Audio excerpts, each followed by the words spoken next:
Hello everyone, welcome to Ringside Casuals. I'm Josiah. I'm Nathan. And I'm Sal.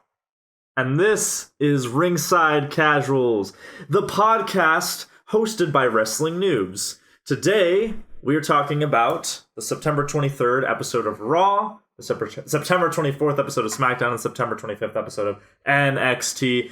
And before we get to any of that, I thought it'd be a good idea if we kind of, really briefly, because to educate the audience, we've been going back through AEW's pay-per-views because we haven't had the time to watch them, live or a day after. Yes. And so far we did All In, Double or Nothing, and then we finally watched Fyter Fest. Yeah. So give me some general thoughts about how, because we're moving into Wednesday Night Wars, so this is our introduction to AEW, so kind of give me an idea of what AEW's feeling like and what you thought about this pay-per-view. Maybe. So what I think is that what AEW is really good at, specifically Cody Rhodes as a wrestler, is the ability to tell a story without getting on mic and just letting the fight tell the story for you. Like him and Darby Allin fighting. You could really see them figuring each other out, testing each other, and then getting more frustrated or desperate, or it felt like an actual match where they were sizing each other up and trying to figure each other out. And it felt better than any fucking dumb B Team, New Day, Viking Raiders. The New Day won, so I feel good because I like them. Bullshit. Yeah, it was two humans, in conflict. Yeah, it was two people that needed to fight each other. And wanted to fight each other, not just oh, I guess this week I have to fight the B team. And what was great was we watched the Road to Double or Nothing, but we did not watch the Road to Fyter Fest. No, because we were just chilling playing Halo, and we're like, hey, we should watch AEW. But I watched them, and there's some stuff you get. But what you were talking about with specifically with Allen and Rhodes and with Janela and Moxley, you get the story, you get who these characters are. Why they're opposites or why they you don't have to watch a single promo. It enhances it, definitely. Yeah. But you don't have to watch a single promo. Yeah. Whereas and I feel like, the big thing about wrestling as a sport, why I enjoy it so much is the fact that it's more than just the skill of wrestling. Yeah. I'm gonna start coughing now. That's fine. I would agree with all of that. That was the best dead air we ever had. Finishes his thought. I was like, I could interrupt while he's coughing. No, I'll let that hang there for a second. Yeah. But no, I think he's got Captain Trips. Yeah. But yeah, I agree with that sentiment. I think that's the thing that gives AEW a really good chance with their show, because I think because before we started Fyter Fest, I think one of the things we were kind of talking about was they have this really cool thing where they do YouTube videos road to this pay-per-view, and the pay-per-view is the climax. But they already have a really big roster. Yeah. The weekly show is not going to be as long as their pay-per-views. No. So how are they going to balance showing off their roster, getting matches in, but also making them telling feel a story and having promos? See, I think that maybe the thing that they might do, and this is all guessing, is the fact that it's such a big roster, week 1 and week 2 will be different, and then 3 and 4 is kind of the sequel to week 1 and week 2, whereas so it's 1 and 3 will have the similar people, 2 and 4 will, because they don't have different brands, but to have everybody have enough screen time, and also because they're not all used to weekly television. Yes. When you're in WWE, you go through NXT and they teach you how to get used to it. Yeah. Whereas with AEW, they're just some of the guys are used to it, like Moxley and Rhodes. Yeah. But Kenny Omega has no idea. Yeah. He's used to the whole pay-per-view, these matches specifically are the whole story. If you took all these events where we fought, that's our whole story. The Golden Lovers, for instance. Whereas, in wrestling the way it is now, since it just keeps going, you can't exactly have that the same way. Stuff doesn't get paid off for, a year, but it does get paid off eventually, hopefully. Or sometimes it just gets dropped, so it'll definitely be interesting, because I think for AEW, I think their weaknesses right now are the big roster. But I know Cody was talking about it in terms of kind of what you were saying, where A story, B story. Yeah. So I think if you look at it in terms of say a Star Trek episode, that has an A story and a B story, and these characters have arcs that may continue in B stories while these characters have arcs that continue in A stories. So I figure if like you have A stories, so like, okay, this is the Chris Jericho and Kenny Omega week. Next week, this is like, Joey Janela and MJF like goofing off. Yeah. So I think if they balanced it like that, they could, because I think Cody wanted to give people like time off. Yes. Yeah. He didn't want like people constantly wrestling every week because like we were saying, they go so hard in the pay-per-views, but they have like at least a month in between, whereas if you only have a week in between. Like if you throw Joey Janela through some fucking thumbtacks and some barbed wire, he has a month to like get back from that. Yeah. Whereas like that happened in an episode, it's like, well, I guess Joey Janela's gone for like 5 weeks. And the other good thing about having that time off is also if you just have, the same people fighting again and again and again. It gets boring. It gets boring. It's kind of like the show we're watching tonight. But I liked it whenever I saw the card and I was like, ooh, Cody versus Darby Allin. I expected him to fight like Jericho, and Jericho wasn't there. No, Jericho wasn't even at that pay-per-view. And you know what? It was great even without him. To the point where I didn't even realize it. Now. I was like, oh shit. Same. Yeah. I didn't even think about it. Didn't even because every match was great except for the first one. Well, the first one's garbage. Yeah. First match of Fyter Fest, I will fight you on that. It was pretty garbage. But everything else, like the Bucks match was good. The Cody and Darby Allin was amazing. Yeah, Moxley and Janela's great. Moxley and Janela is haunting. What was it? The 4-person the quadruple threat. Yeah. Or was it MJF and Hangman Page? Jungle Boy, and then what's the emo guy? Emo shit. Yeah. Oh yeah. Then Havoc. Yes. Danny Havoc. Wow. Yeah. Danny Phantom. He's gonna staple gun them all because he's Danny Havoc. Gonna staple gun them all because he's. Yeah. You should watch it. It's a great show. I know. This is a plug for Danny. Then there's the one, but not for the creator. But no. Oh no. That's we can't talk about that. Anyway, so I think like I quite like Fyter Fest. I'd say like the two biggest flaws, and this may be an AEW thing, is that like in Double or Nothing, like they knew that it was like, hey, this is literally Double or Nothing. This might be like the only show of its kind we do. Yeah. So they like I feel like it was all like the most professional. Whereas in Fyter Fest, there was periods where there was a few bits where it was a bit like sloppy choreography, a bit sloppy, but it was mostly in the first match, which was really bad. Yeah. And the other thing I would say is like definitely like I don't know who they've picked out specifically for Dynamite's commentary team. I know it's probably JR and Excalibur, but the third guy in Fyter Fest was actually trash. Yeah. Like it keep like elongating jokes that should not have been elongated, and it's a testament to the pay-per-view that he didn't ruin it. Yeah. Like everything else is so good. Because commentary teams are really important. Oh, absolutely. Really fucking important. And this guy almost killed it because like JR Excalibur would make a joke and then he'd like keep it going. Yeah, he's like the guy who always wants to insert himself into your friend. Like you're with friends like telling jokes, like inside jokes, and they insert like their commentary, and it's like we didn't invite you. He's a creepy guy from Atlanta who wants to just sell shirts. The hoverboard. That's him. See, that's why I'm concerned with. That's why I'm concerned with the upcoming Raw and SmackDown change, because we have. Let's talk about that before we get any further. So this is apparently the last episode with these commentators, and I'm really depressed by that fact now. Yeah, because I'm so used to them. Because they're being who they are. Listen, the commentators are really fucking good. Yes. I think Corey Graves is great as a heel commentator. He's an asshole. Yeah. He's a devil's advocate, and he always says like the most like weird shit. Yes. And everyone has to like play off of that. Yeah. It's why like I love like the like he is like the true wild card because everyone else is generally a face. And then you have Corey, who's on both Raw and SmackDown, who just comes out and just says just shit, and you're like, what? And even to the point where sometimes they break character and laugh because it's so fucking funny. Corey Graves is that guy you really want on your improv team. Oh, where if you like have a moment where you're kind of like thinking of something to do, he will immediately just come up with something and you're like, oh, I know how to play off you, Corey Graves. Yeah. And these last few episodes where like he's been given a prop and just how much more he's able to do once he has it. He's great, except for all the stupid Game of Thrones jokes. That's beside the point. Well, this week was really bad. It was up to 11. I feel like Vince was like, we have a king now, and Game of Thrones is really big. Everybody loved that. Vince, everybody hated the last season. No, it's got the best ratings. People love it. Got the Emmy. I voted for it. I asked them to show it on my hospital while I'm... And then...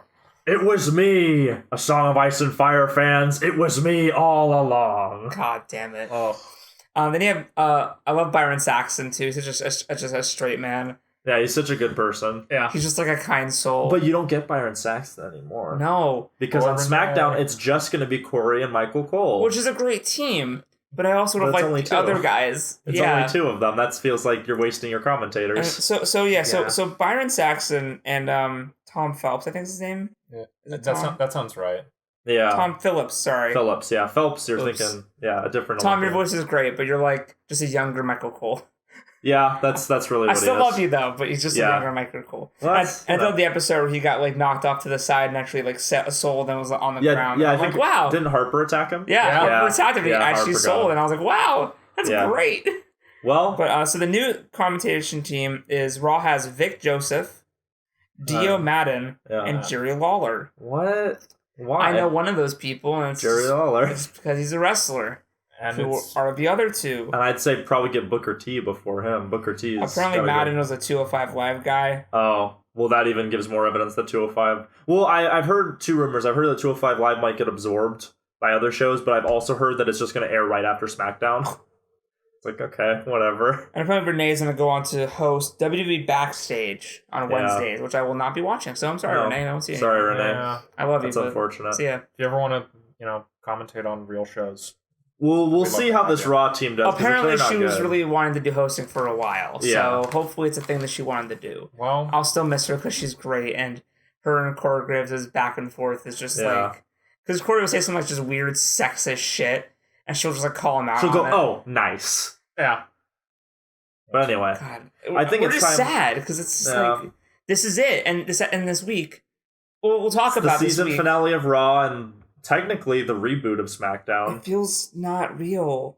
Yeah, it's gonna be different. It's gonna be on Fridays. Well, hey, this is our first layer of being the old embittered fans. Yeah, I've been watching it like this for a few months. We got one level, and then we've got the fans under us that are like, oh, I remember like 17 years ago, and it was these commentators, and on these days, and it was way better. I know, that's what happens when you're a long-term fan. Yeah. I mean, I've been following it for a year. I feel like I've got pretty good credit. I was gonna say after 5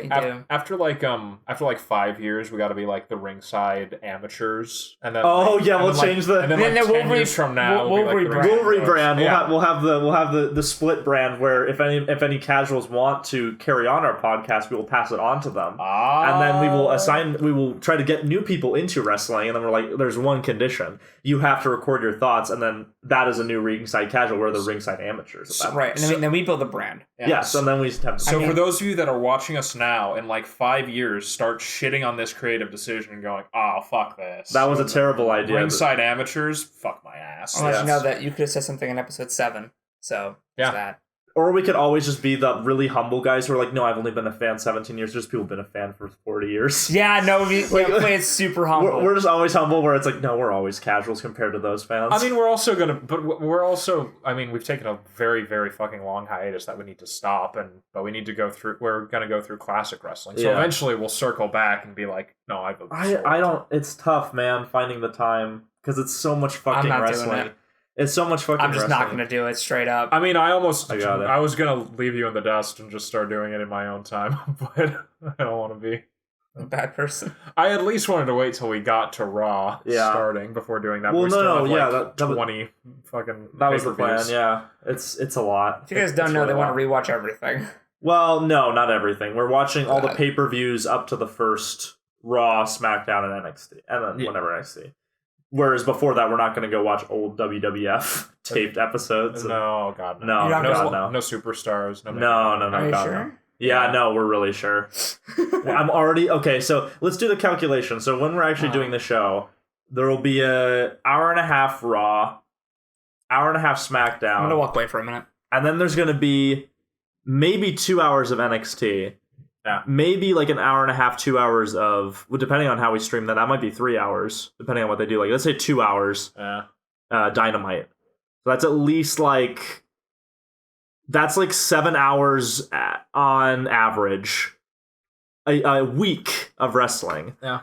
But I've taken this on, so at least I don't watch any of the other shows like Superstars or Main Event or Divas or 205 Live the only other one I have Miz and Mrs. I was going to say the only one I have any interest in watching outside of the ones we're already doing is Miz and Mrs. So, I need to look up a trailer because I have no idea. Is that just a reality show? I think so. Okay. Yeah. I'm sure it's entertaining.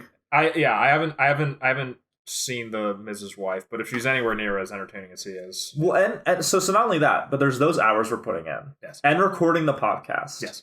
And I'm listening to wrestling podcasts on the side. Yes. And sometimes watching a YouTube video here and there. So I'm spending like at least 9 hours of my life every week just on wrestling. That's not a small amount, but I'm doing it because I love it. Yeah. Because I feel bad that in my youth I thought wrestling was stupid. I agree. So now I'm like, I need to make up and show more love because I could have been loving it and seen these events first time back then, but I rejected it because I was foolish. Yeah. Yeah. See, I always used to make fun of sports fans, like football fans, where it's like you like watching a bunch of buff guys in tight shorts run around with their balls, and then I'm like, well, I like to watch buffed up, oiled down men slam each other around. So I guess I don't have room to talk. We all have to accept, the things that. Sal, where the fuck are you? We're starting the episodes. Yeah. So after our 16-minute intro, here's our 3 shows. It's just yes, here's the 3 shows. Starting with September 23rd Raw. So again, we get this distorted WWE opening, which is great. And what I'm hoping, beyond hope, is that if the Fiend gets the title, we're all pretty sure he will. Yeah. But if he does, I would totally love it if every WWE opening that he was in was just distorted. That'd be great. And if he's the champion, he would show up a bit more, I think. See, what I was hoping for when they did that opening, and I also saw an article that was the Fiend takes over Raw. And I started watching, and they did that glitchy opening, and I was like, is he going to be here most of the episode? Oh, that would be interesting. And I was like, I was so excited. I'm like, oh, fuck. And for the finale, the Fiend just takes over. And let's be real, though. The increase in promos, he's in a good chunks of the episode. Yeah, there's 4 Firefly Funhouses now. They can't have just a Fiend show. I think what I was saying was we'll get to it when we get there, but when Miz and the Street Profits are doing their skit, I was like, I would love it if they did what they did back at our show, where you just see one of the puppets in the background. Yeah. I think the only time that ever happened too. Yeah, it's really strange. So we get this recap. Seth and Bray Wyatt. Yeah. And it's just wow, the editing's great, of course. Of course. And this one? The current date? 23rd. Oh, yeah. Seth Rollins, he comes out. And I don't know, man, he's almost crying. Yeah. He's scared. And then he's got this vain hope that he can prevail because that's what I do. I bounce back and beat people who are better, who are bigger and stronger. And it's but Brock still killed you that one time. I also just love Seth Rollins is such. Again, I know there are people that fucking wish he was a heel and hate his face, but I love that even when he's oh, I beat these guys, and he's not doing it oh, I'm the best, but he kind of is, but he's doing it as these people are really impressive. He's not diminishing them. Yeah. No, he's wow, the things I had to do to even beat them was I pushed me to my limit. Yeah, he's not, and I think that's why based on older Roman Reigns, that's why they don't like him, because you're just I beat them because I'm good, and it's well. Struggle a little bit, the human soul and stories are based on conflict. So as somebody once said, I want to see people thrive, persevere, struggle, change. But who would say that? I don't know. But Braun comes out. It gets heated. He's pissy at Seth. Yeah, and then just because he can, he gets another title shot. Seth Rollins yeah. So I'm gonna fight Braun Strowman. And then I'm going to fight whoever wins this, this little mini tournament. Fatal Five. And then I'm going to fight the Fiend. For those of you... And not die. For those of you that are comic fans, or not comic fans, but should be, look up this little comic called Batman Nightfall, and I think it's going to be a similar thing for Seth. Yeah. And I'll just leave that hanging there. Yeah, I think so too. Oh, there it is. Yeah. So... And does he get interrupted by another Firefly Funhouse? The opening? Yeah. No, it's with Braun. No, is it just Braun? No, it's just Braun. Yeah. Was it last week where that happened? Yes. Okay, thank you. So Sorry, Seth kicks off Raw so often that it's just like become one promo in my head. He's the babyface. He's leading the company right now. Why doesn't Kofi kick off SmackDown? Because you want to entrust the opening to him. But he's the champion, isn't he the best? It's almost like it's terrible. But he's the best. Fatal 5 match. Do you not like Kofi Kingston? Well, we'll get to that. Are you secretly like a big closeted? So we get an advertisement for the Fatal 5 match, and Alexa versus Sasha, and we get a cut match of the Viking Raiders versus the OC. Oh, thank the fuck for that. So that's a damn shame, you know. Oh no, the Viking Raiders got their match cut. Bleacher Report says it's a B+. That's a lie. Man of integrity. Michael Cole is interviewing Becky. All right, listen. I want to say words. Yes. Yeah. On this podcast where we say words. Yes. Michael Cole interviews should be a fucking novelty. They should not be every fucking week. Yeah, that's true. They should be like... No, the Eric Rowan one was so bad it doesn't count. This one wasn't the best either. I wouldn't say so, no. But no, I think we're spoiled. We've watched all the good Michael Cole interviews. Yeah. The problem is he shines especially well when he's interviewing large than life characters, and his last few ones have not been. So yeah, well, because it's Michael Cole just questioning someone who's a normal person. Yeah, or you know, it's not a like 1-in-1 ratio, but it's still like when he's when he is having to confront Bray Wyatt's weird philosophy or confront that'd be a good episode. Yeah, confront the cynicism of Paul Heyman. Michael Cole interviews are great because it's like, well, they play off each other well. Like, can we get like another Bray Wyatt episode where he's like, Bray, you've transformed yourself into this Mr. Rogers type character, but maybe once he becomes the champion, because then he can. I think that's when we'll see Mr. Rogers Bray Wyatt come into the ring. Yeah, I hope so. Because I love the Fiend, and I know we say this like every other week or every week, but I really want to see him in the ring fighting completely differently as Mr. Rogers. Absolutely. I think that'd be hilarious. I would love that. But I think the other thing that makes this particular interview bad, well, not bad, but just it's okay. Not one of the best, right. is because it's towards the end of this story arc that has already kind of been stretched out. So it's just Becky Lynch saying again, I want her at the top of her game. I like that she's, being a bitch and roughing me up, and I'm like, okay, you've said this like 75 times. It's literally just because they're like, we need to have our champion there every week. Yeah. We can't have an episode without Becky. Yes, you can. Well, no, of course you can. I mean, but rotate your fucking rosters, please. Wait, you want to put like Cesaro in a match on television? If it's against Rey Mysterio, because then Rey Mysterio can lose. Actually, wait, we'll get to that later. But this is so to wrap up this. Sorry, I saw the cut match. There's another one. No, I know. It's right. I'm getting to it. Oh my god, I love the Hulu edits because I get to see what else happened that I missed. Because then your mind fills it in. You're like, I can't wait for actual wrestling fans to find our podcast and be like, these fucking heathens. They watch the Hulu edits. What's wrong with you? We got shout out on the subreddit the other day. Oh boy, yeah. We'll talk about it after we talk about Raw. But before SmackDown, I have a little. Okay, we'll insert that in there. But they mentioned that this is the second Hell in a Cell match in the women's division. Yes, ever. Sasha didn't win, but she was in the last one. Who else was in the last one? Charlotte and Sasha, I'm pretty sure. Oh, no wonder. I've heard that Hell in a Cell match is pretty good, but I haven't seen it, so I can't attest to I'll see it eventually.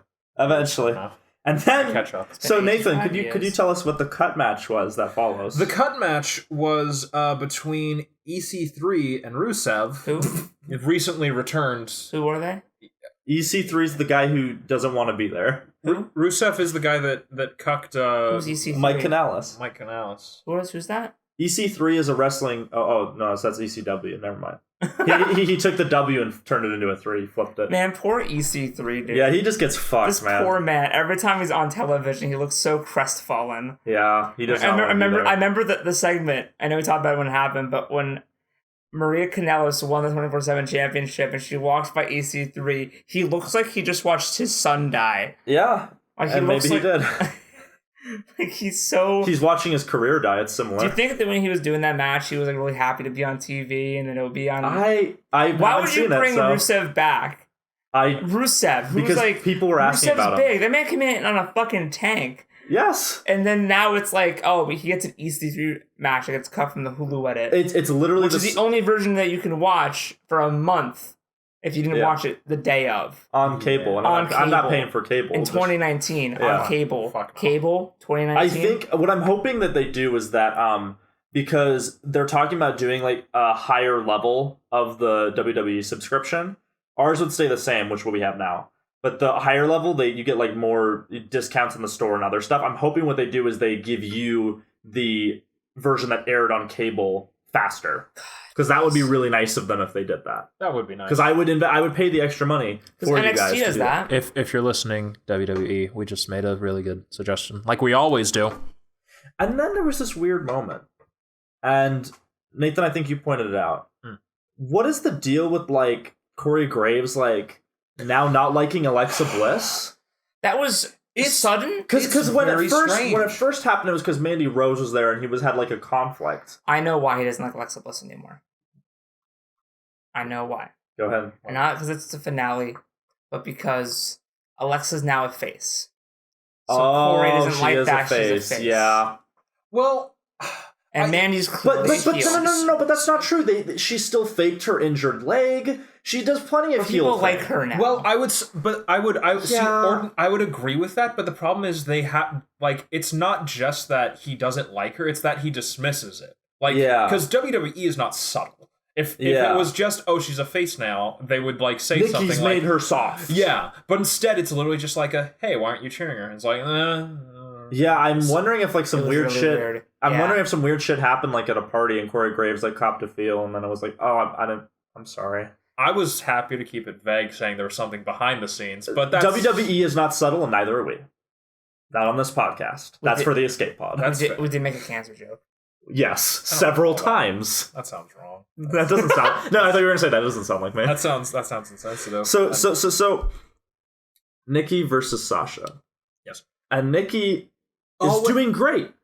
Nikki is kicking Sasha's ass. She's dismantling her. Alexa's not even interfering. She's just sitting there. Oh, but just a reminder that Carmella won the 24/7 championship. Who? What? Before that. The what? Did I skip that? No.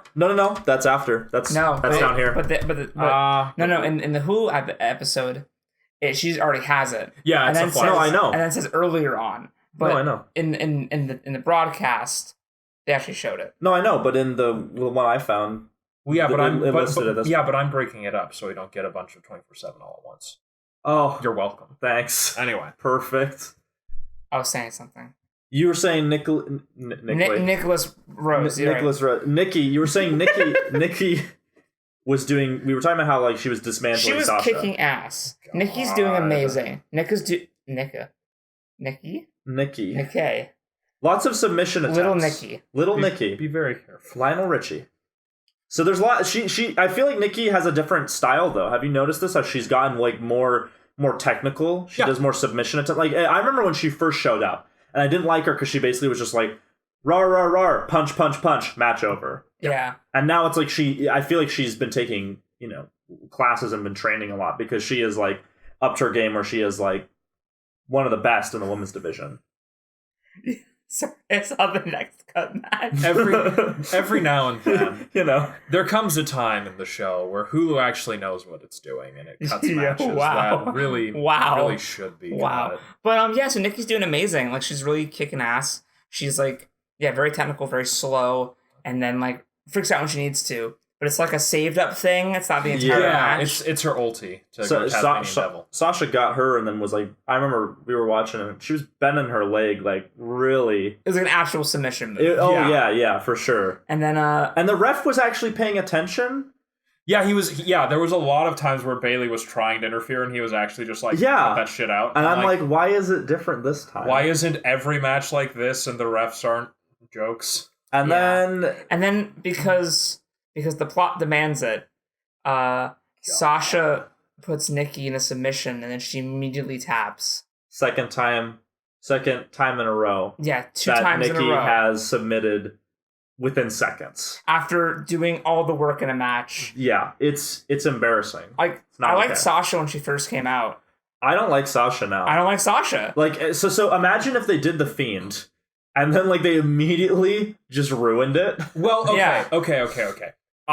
I like Sasha when she's interacting with Becky and Charlotte, but I hate how there's this repeated, oh, it's Nikki and Alexa versus Sasha and Bayley, and it's like, Bayley's in SmackDown, get the fuck out! Well, it's just this thing where it's the last time it'll ever happen. It's a long-standing tradition of Vince's that he will take the tag team champions and then just have like a big singles competitor just cream pie both of them, and then it's like, oh, we're putting them over. Look how good they are. And it's like, but that's not accurate power scaling because when they're on their own, they do way better. Yeah. Alexa also tries to, like, I think she comes around and gets started. Bayley shit punches her, but yeah. But then, that match was very disappointing ending. And then we get this. I got super upset, by the way. Yeah. Like, I got really mad when I watched that. Like, I was at work and I watched it on my break, and then I watched the end of that match, and my break was over, and I was just like, it's so depressed. It's so bizarre because I feel like the match. So we had Nikki tap out this week, and I think it was also last week when she did it. Mm-hmm. I think the week before that there was a actually really good match for Nikki and Alexa where they were really technical and kicking ass really, really well. And I'm like, oh, you're utilizing them correctly, and then no more. As per usual. As opposed to that, something done correctly. Not part of this. Cock Lesnar is going to be on Raw and SmackDown in the same week. It's because there's 3 days in the middle. Man, that means he can go on a 3.5 day bender and be fine. That's right, buddy. Just enhance that jaundice. But speaking of Street Profits are hyping this up. Yeah. No, there's a cut match. There's a cut match. That happens after this. Okay. I don't insert it this time. The Miz comes over and he's like, "Hey guys, my wife gave birth," and they're like, "Oh, that's so great!" And then he's she was like, pregnant. Yeah, neither did I. Well, we weren't watching Miz and Mrs. Fuck. So you missed some of the continuity, didn't you? I missed some of it. You missed. And then we have this thing where the Miz is like, Miz TV on next week on Raw with Hulk Hogan and Ric Flair. Oh, God. And I'm like, what the fuck is this? That's going to be so good. Miz and the Street Profits also have great chemistry just because they're all so great on the mic. And, Oh, really good. Then we get a recap with Cock Lesnar killing Kofi. Thank God. And then we get the cut match, which is it's Ember Moon and Lacey Evans, which I like about 25% of that. So the versus. I'm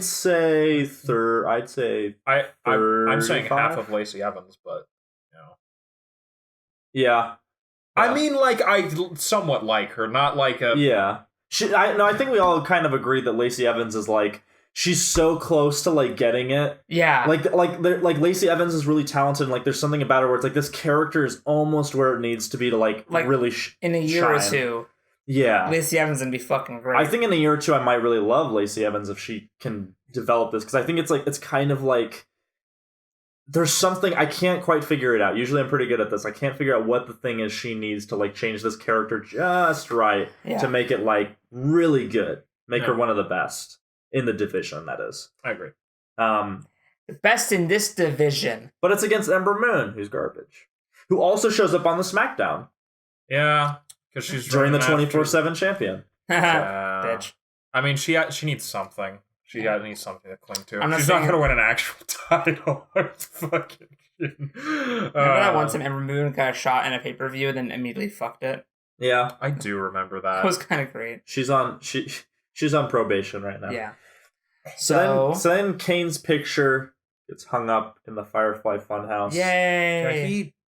And then there's this really disturbing scene of Ramblin' Rabbit and Huskus the Pig Boy chewing one half in one's mouth, one half in the other's mouth of a Seth Rollins action figure. Are they? I don't think they're both eating him. I think just Huskus is. I thought they were just fighting over not eating it.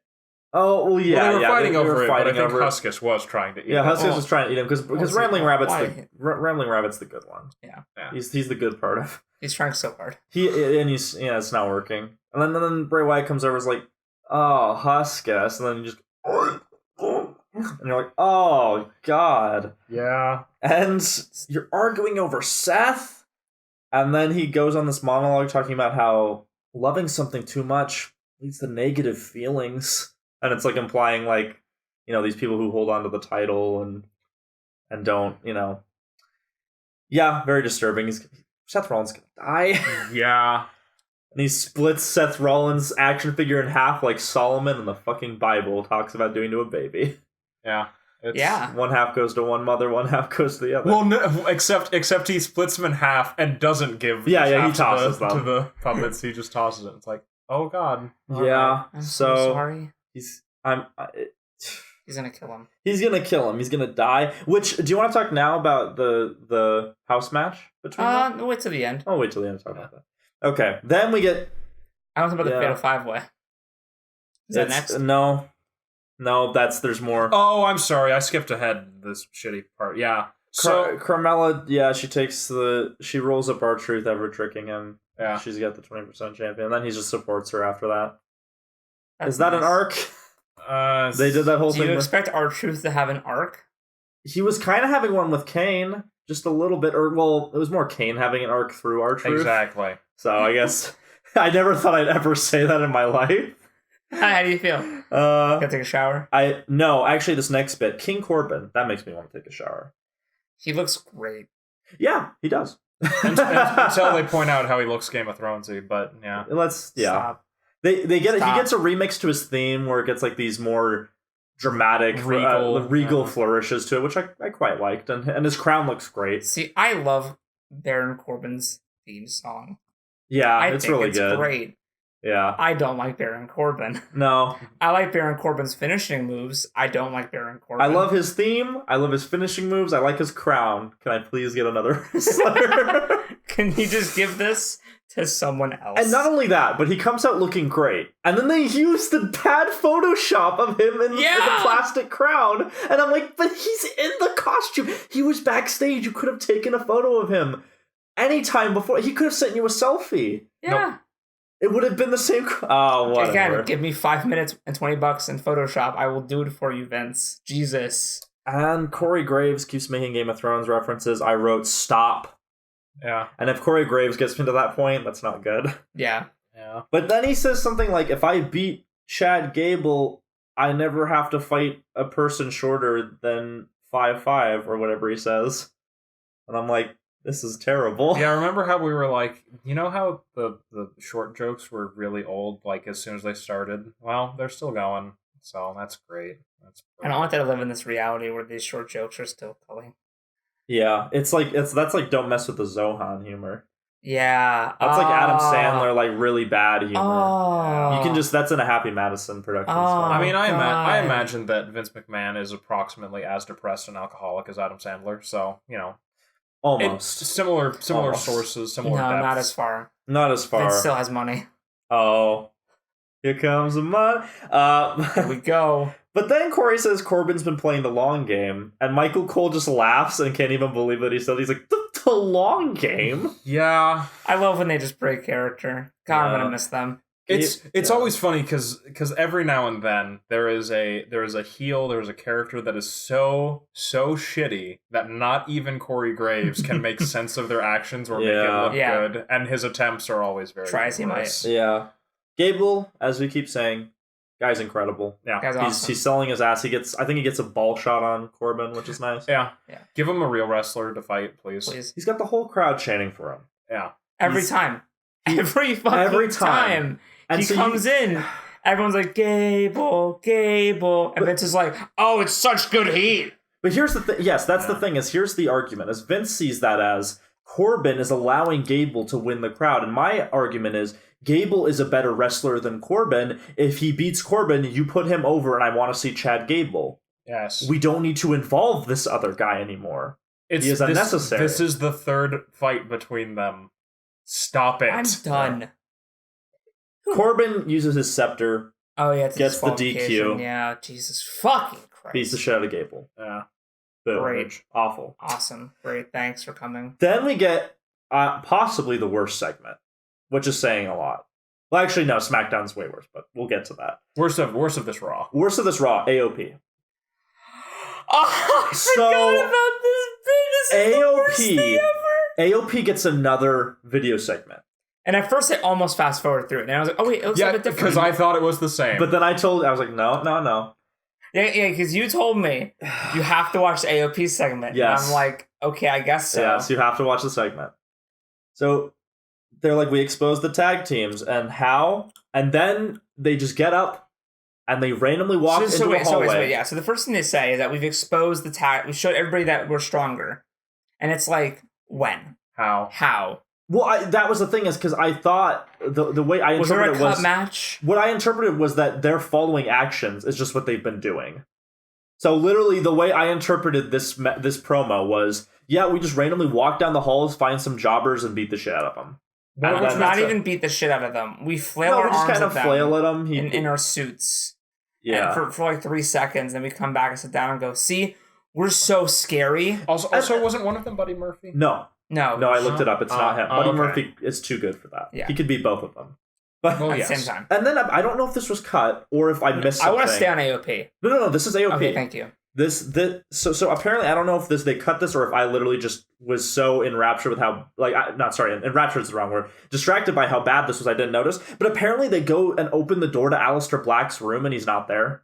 And I'm like, okay. I didn't see that. I read that. So that's fake news. I don't know. Is that in our Butcher report? No. The entire AOP section is not in it. Yeah. Because they don't cover that. That's like a mini promo. Yeah. But the thing is this was bad. Yes. First segment they did, they repeated it on Raw and SmackDown last week. Yes. But for what it is a little derivative of like Breaking Bad and some other stuff. Yeah, yes. It wasn't like great. But they were decently like, okay, we're the authors of pain. We're gonna show them that they can't handle the pain. Mm-hmm. And this is like, we literally go into a hallway and just flail our arms and they fall down and then we've caused them enough pain. And it's like, dude, I watched a match where Jon Moxley slammed Joey Janela's feet onto thumbtacks. You're not the authors of pain. Get the fuck out of here. Yeah, this is weak sauce. Like if it had come out, oh yeah, we were behind the Roman Reigns attack. That would have been great. Oh, that would have been such a good twist. Okay, that's a bit better. Yeah. And then you can have a bit where like they're mad at Rowan for taking credit. Yeah. And then they could be Harper and Rowan versus the Authors of Pain. Yeah, that'd be good. And they're both kind of crazy and hire me. They don't hire writer dudes. I'm sorry. Fatal 5-way. They don't hire good writers. Ray, AJ, hey, listen. Ricochet, Shinsuke, Robert Roode. They hired Max Landis for a bit. Yeah, they did.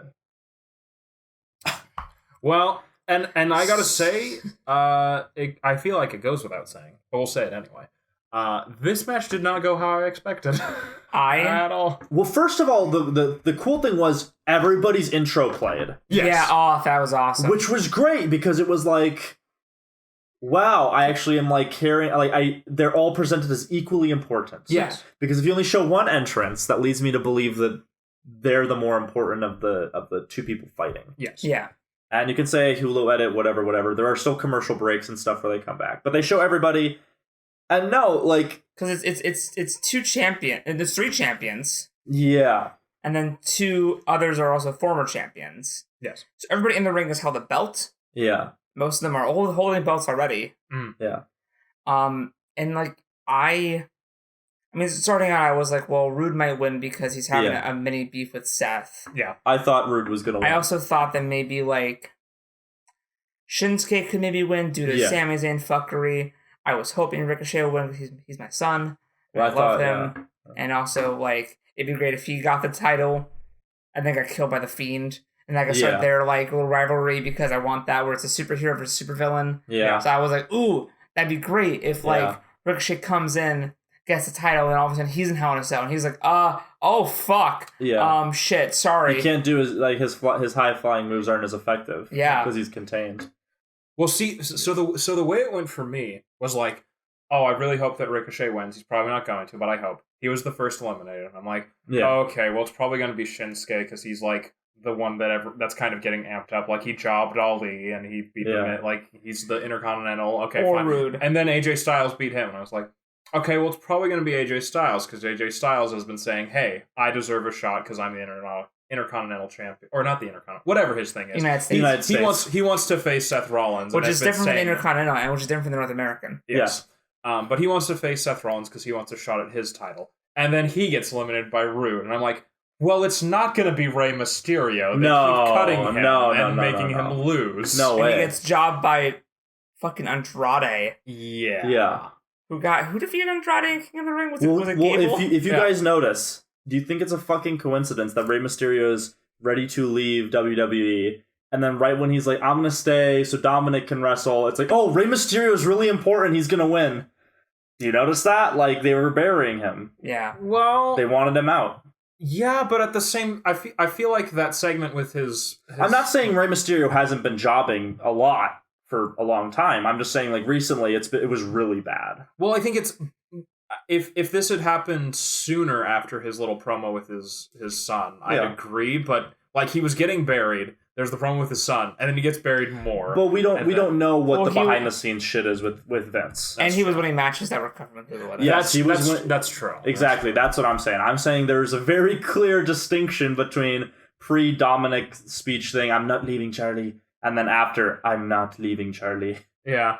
So hey, Charlie. But there's this real cool bit, speaking of Rey Mysterio, Rude like throws Rey underneath the ropes and it hits Ricochet, who's down off the ring. That was really good. Everyone performed well. Yes. Everyone. It was amazing. It was great. I loved it. It was such a good main event. And I wasn't expecting that at all, because most of the times you get more than two people in the ring, it just becomes a mosh pit of awful. Yeah, but they clearly... They I don't know if they choreographed it, but like everybody was like very aware of like, okay, this is their moment. Yeah. I'm gonna let them have their moment with this person fighting. Okay, now I can interfere. And it was very well paced where it never felt unnatural. Yes. Like I just wish the Ricochet Mysterio bit was more crazy. Yeah. I agree. I also agree that when Nathan and I were watching it, he was like, every time AJ fights Ricochet, hey, remember our rivalry? They even comment on it, and I'm like, you're not supposed to say that. We dropped that. Yeah. It's like how Dolph Ziggler got killed by Kevin Owens in 17 seconds. We don't talk about it. We don't get the Fiend fighting Ricochet, but Shinsuke kind of is a supervillain. That's true. And he gets to pin Ricochet. So that his outfit was kind of in contrast to Ricochet. And poor Ricochet. Yeah. After he lost King of the Ring, he was then in the fucking Canellis plot, and then now he got insta-memed by Shinsuke. Yeah. Man.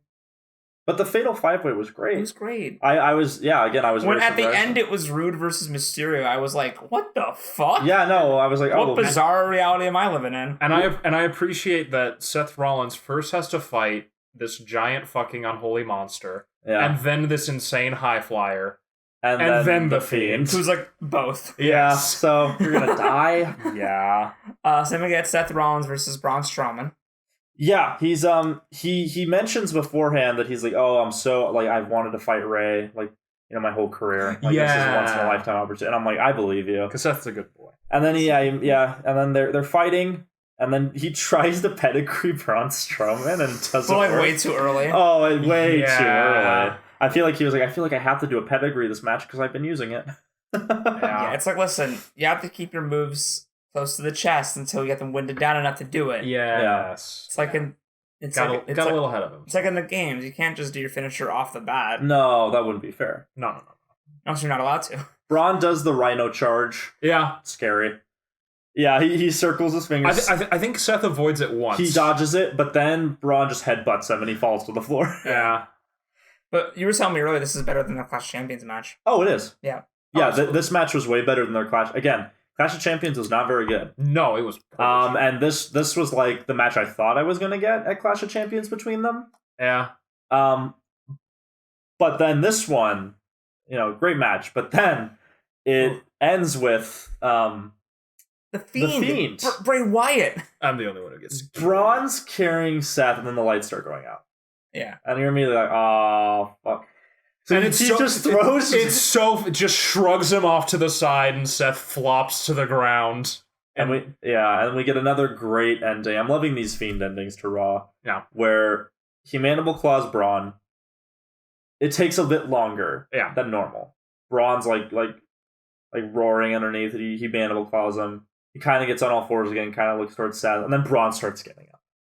And the Fiend's like, as you wish. And then he mandible claws him again. Yeah. And then it's like, well, you get it. Braun Strowman takes 2 mandible claws, whereas all these legends went out with 1. Even Seth Rollins. Even Kane. Even Kane. So they are clearly, like, they're very protective of Braun Strowman's power scaling. They don't want that to be sacrificed. Well, again, just like a month or 2 ago, I saw his little thing where Braun Strowman was like this close to walking out the door, and then he had a meeting with Vince and was like, "Okay, there's a role for me in this company for years to come." So here's the thing, too. So 2 things, and this kind of closes it out. But this episode is what I mean. So Bray, when he's mandible clawing Braun, yes. is screaming like, why? And so I had 2 thoughts. Actually, it was kind of 1 thought. Is that Bray Wyatt like freaking out that the Fiend is like hurting one of his like brothers, basically? Yeah, that's like because I think like there's more conflict within Bray Wyatt than we may believe. Well, because we haven't really seen what the heel glove does. We haven't seen that kind of conflict since his fight with Finn Balor when he like stopped for a second, was like didn't want to anymore. Yeah, exactly. Yeah, he didn't want none. And of course, he don't want none. He goes towards Seth, and the lights go out, and he laughs. And then on Twitter, Braun Strowman threatened Bray Wyatt, and Bray Wyatt's like, "Stay away, please," because Braun's like, "I'm not the little boy you knew," and he's like, "Neither am I," and I'm like, "Oh." Yeah. So now's a good time to talk about a thing I found on YouTube. Yes. Yeah. It's a fight between the Fiend and Seth Rollins. But that doesn't happen till Hell in a Cell. But it happened 3 days before this Raw. I didn't see Are you that. serious? Yeah. But that wasn't in the episode. I know. What does that mean, Sal? So again, the name of the podcast is Ringside Casuals. Yes. As Josiah's intro lovingly states, we are wrestling noobs. Yes. I feel it's generous. So it is generous because we don't know a lot of things. We don't watch fucking 24 no. and fucking 365 and shit. No. We don't fucking watch Main Event or 205 or NXT UK or all of the other shit. Yes. We're casuals. And that might be scary because we watch 3 shows a week. Plus pay-per-views. And now it's going to be 4. And people think that I'm like a fucking wrestling dork, and it's like, I am a casual. Well, no. I think, I'm sure there's like the big wrestling fans who watch all the shows, but I think a lot of the hardcore fans probably only pick like 2 shows or 3 shows and watch that. I don't think that like the classic fans watch 205 live very much. I don't know, maybe. They could. People show up and watch them. I'm not saying they have crowds. No, I know. I'm not saying they don't. I'm just saying like I think we have a good knowledge base. Yeah. Like for where we are in our journeys, I feel like we've all committed a lot to memory, and we understand the way the world of wrestling works, having not been watching consistently for more than a year. Yeah. But I didn't know what a house show was. Yeah. And so I find this YouTube video, and it's a guy on his phone recording a match, and it's a very small venue, like ridiculously small, like maybe 100, 200 people. Like not a lot. So they're all standing, I think, or there's like a little bit of seating and then like some standing, but like, it's very small. It's very small, and like the walk to the ring is like a few feet from the entrance, and it was just tiny, and there was like security everywhere, and it was just like, wow, this is like weird. And now comes Seth Rollins, and I'm like, what the fuck? Why is Seth Rollins in this fucking like gym? Like And then I did some. I went to the Squared Circle subreddit and posted my question of what is this? What is a house show? Is it canon? Like, right. There are people there. Like I see cameramen recording people walk the wrestlers in the match. So like, so why is it not? Is there footage? Yeah. And from what I figured out is that apparently, and for people who know wrestling, would be like, oh yeah, no shit, idiot. But for us, it's like for the casuals. Yeah.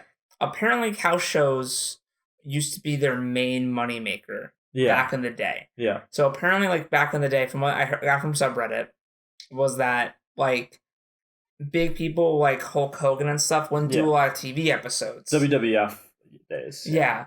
But the big draw was, you go to a house show, Hulk Hogan will be there. So, like, they would basically, the shows were an advertisement for the house shows. TV shows were, basically. Right. Because they apparently make more money off house shows. Which makes sense. Yeah. And so apparently house shows are like quasi-canon. 99% of the time, it's not canon. But sometimes there's like a title change in a house show. Yeah, I've heard or something like about that. Yeah, and that's when it's canon. When it really impacts. But like, apparently, house shows nowadays, though, since now TV is making more money with streaming services and all that stuff, house shows now are a way to have like wrestlers test out new gimmicks. Oh, and they can fight people who they can't really fight because of a storyline. Yeah, trying out different stuff. People they wouldn't normally fight. People that they're gonna fight but want to kind of prep for it. Yeah. Trying out new moves, seeing how crowds react to it. Like, and there was definitely that element where I saw Bray, less so with Seth, but I saw Bray trying some different stuff. Yeah, and seeing how the crowd, Yeah. It's like a feeler. It's like a little. It's like a beta. Yeah. Basically, of like that match was like probably what segments of Hell in a Cell will be like. Yeah, they'll take certain moves that they're like, that bit where he had him and Sister Abigail and kind of carried him around the ring a little bit. Yeah, maybe that's going to be. Or the bit where like Seth stomped him and the Fiend got right back up. Yeah. Like Seth stomped the Fiend like multiple times, and every time he'd run past him, the Fiend would just kind of get up and get right in his face again. Yeah. And it was like, the stomp doesn't work on the Fiend. No, it doesn't. And the second I saw that happen once, I was like, Seth's gonna die. Yeah. The match eventually ends in a disqualification because the Fiend won't go with the mandible claw. Yeah, that's right. but it was a great match, which is good because then it's like, who won Hell in a Cell? Because inevitably someone's gonna record it because it's a Fiend Bray Wyatt match. So what I need to ask, I assume it's more... Also, he didn't have his Bray Wyatt headlamp; he had just a normal lamp. Oh, yeah, that's right. Well, my question is like, I guess dark matches are like a step above house shows in terms of canon. Probably because they're not like in the visual canon, but they're but main event happens before a show, and that's canon. So yeah, I assume that dark matches are like more canon than not. I feel like they're probably the same level, but they're just at one of the other shows. Yeah, so house shows are a thing, and I didn't realize that because I was again when I opened the video and saw that it was like Seth Rollins and Bray Wyatt in like a fucking high school gym. I was like, what's happening? Like I felt really weird. But I loved it. But now we know, and it was a good fight. I think Seth was a bit weak at times, though. Like some of his stomps were not as like but also it's just like it's basically like a test run. Yeah, it's a test run. Yeah. And the Fiend was great. Yeah, of course the Fiend was great. But it was so nice seeing him wrestle and actually wrestle somebody, and not just like, But you know what's not great? There's one thing. Okay. One last thing about Raw. Did you notice the new logo? No. So it had a rectangle on the bottom. Now it's an arrow. Yeah, it's more angry. And their sliders look different. The intercuts and. You know what else is angry? Me watching Eric Rowan fight Daniel Bryan again. Okay, so I want to talk about. I want to read you a note that I did not write. That is in my notebook that I didn't notice until it was pointed out to me. But I wrote up top here September 24th SmackDown, and I don't know why I jumped down, but then I did, and there's a note written above it, and I quote, "I watched it 2 hours ago and don't remember a thing. & Sal." Yeah, I watched it, and then I got ready for work and did other stuff and edited some Joss and Possum, and then I was leaving for work, and I saw your notebook, and I saw it written out, and I looked at it. I stared at it for like 20 seconds, like really hard. I looked at it, SmackDown, and I stared at it, and it dawned on me. I didn't remember a single fucking thing that happened in the entire episode. And then I was like, oh God, what happened in SmackDown? This episode may be the worst. So we have covered thus far, this may be the worst. Because also on top of that, I was watching it, and then like all of a sudden, like, because I'm watching on Hulu, all of a sudden, like, it'll just play out the next episode. Mm. So all of a sudden I'm sitting there and I'm watching and I'm like, okay, this is happening. And then all of a sudden the intro plays and I'm like, wait, did the episode end? Exactly. And I literally was like, wait, when did it end? And I had to go back and go, it just ends. I guess that was the end of the episode. Huh. So I'd like to point out what a good friend or shitty friend that I am, because I got home from work and Joe had fucked off, and I started the SmackDown, and I was like 20 minutes into it when he finally comes out and is like, "Oh, I haven't seen this." And I'm like, "Well, hey." The fact you had to rewatch those opening 20 minutes, I am so sorry. So I went back, and the first 20 to 25 minutes is more of this Eric Rowan shit. And what do you know it? Daniel Bryan challenges Eric Rowan, and Eric Rowan beats the shit out of Daniel Bryan. That's right. And then Luke Harper beats the shit out of Daniel Bryan. This isn't last week's episode. This happened this week. They're doing it again. The recap. Hey, remember all those times I beat up Daniel Bryan? Go fuck yourself. Are they burying Daniel Bryan? I don't understand. I think no. I think they want to turn him face, but it does. I think it's because they don't realize it's shitty. It's shitty, so they're burying him. But it's just like Eric Rowan comes out and says, "I am an artist." I'm like, shut the fuck up. And then, yeah, basically what you said, Nathan. I've lost all patience. I am like the Randy Orton Kofi thing. You remember that moment where I'm like, I am out of patience. Yeah. And this is the moment where, I mean, actually, it ended I was out of patience a while ago, but I've actually reached the end of this. Like, remember when Rowan botches and throws Daniel Bryan, his leg gets trapped in the ropes, and then immediately he tries to free his fucking trapped ankle that is being slowly squeezed, and then Daniel Bryan is like, God damn it, and just reaches up and does it himself. And the ref even helps him a little bit. And it's like... Do you remember that? I do. So this fucking... And Roman comes out. Let's just summarize to get through. Roman comes out, they fight, they still get wrecked, and then Daniel Bryan's like, hey, we're gonna fight you at Hell in the Cell. He doesn't say Hell in the Cell, but yeah. And then Daniel Bryan... This was bad. The audience was not reacting. Daniel Bryan literally was in the center of the ring, like, lifting his arms up, trying to amp the crowd up just for the ending of a segment. I'm like, the segment's over. Yeah. Just move on. This lasted 25 minutes. The one good thing that came out of it that I liked was that Roman Reigns tried to help Daniel Bryan up and he didn't let him. Yeah, that was good. I was like, oh, this is really cool. But then now do you guys want me to fight them? And I'm like, oh, they're gonna say like something else. Yeah. Or like fight, or like I thought it was gonna be like, do you guys want Roman Reigns to apologize to me because I'm now not culpable? No, this was really bad. Yep. This was bad because it was like they were desperate. It was like I was watching a high school play, and then they told like a joke, and the actor thought it was the funniest shit ever, and because the audience just was quiet that night, they didn't react, and the actor like had to stop and like process, like, oh, I thought I was funny. Yeah. It's like that, where they're like, what? This didn't get a pop? That we're going to fight Rowan? But, like, the next segment's the best segment in all of wrestling history. Well, first we have... That's a quarter of the episode, by the way.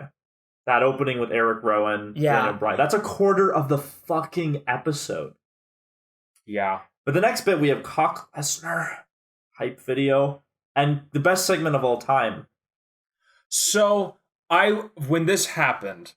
I turned to Joe and I said, okay, we have this match coming up. So we have an interview going on. Who would be the best choice to interview? Have Michael Cole interview? Oh, well, it's got to be Paul Heyman. All right, no, he can't do it. Well, Brock Lesnar doesn't get on the mic too often, but I'd love to hear him. It's Kofi fucking Kingston on the mic doing nothing else. Not just that. He was fucking high last week. But this time... There was no life behind his eyes. He was literally like had less life than the puppets in the Firefly Funhouse. His attempt to do his grind while sitting was like one of the most pathetic. It was like trying to watch Jabba do sit-ups, where it's just like you don't have the strength. He got that one day. He was like on mescaline, but like a bunch of weed. Like, he took the mescaline, and then he took, like, 10 edibles, and it just hit him all and then at he once. drank a weed soda. Oh, yeah. Well, I mean, no, he was fucking gone. He has no passion in his voice. Even when he's doing his fucking dumb WWE. It's so weird. Like, and then afterwards, like, the follow-up joke is like, come on, I do it with passion, man. And Kobe's like, yeah. And Kobe's like, yeah, this is how I'm going to do it. And I'm protecting this title. Honestly. Just cuts back to me behind the camera, I really hope. Trying to better myself, man. I really hope that there's lots of people like us that are shitting on Kofi directly, and he is actually developing depression and doesn't want to wrestle anymore. if we viewers, fellow wrestling fans, we have the power. Did you make a video one more time? We have the power to boo these people out of existence. I watched it happen. I with saw the revival. I made it happen. I was there. I fought him. So please, if you hate Kofi, shit on Kofi. He's this close. I swear to God, we're gonna break him. He's gonna leave. He just needs another F5. He just, oh boy.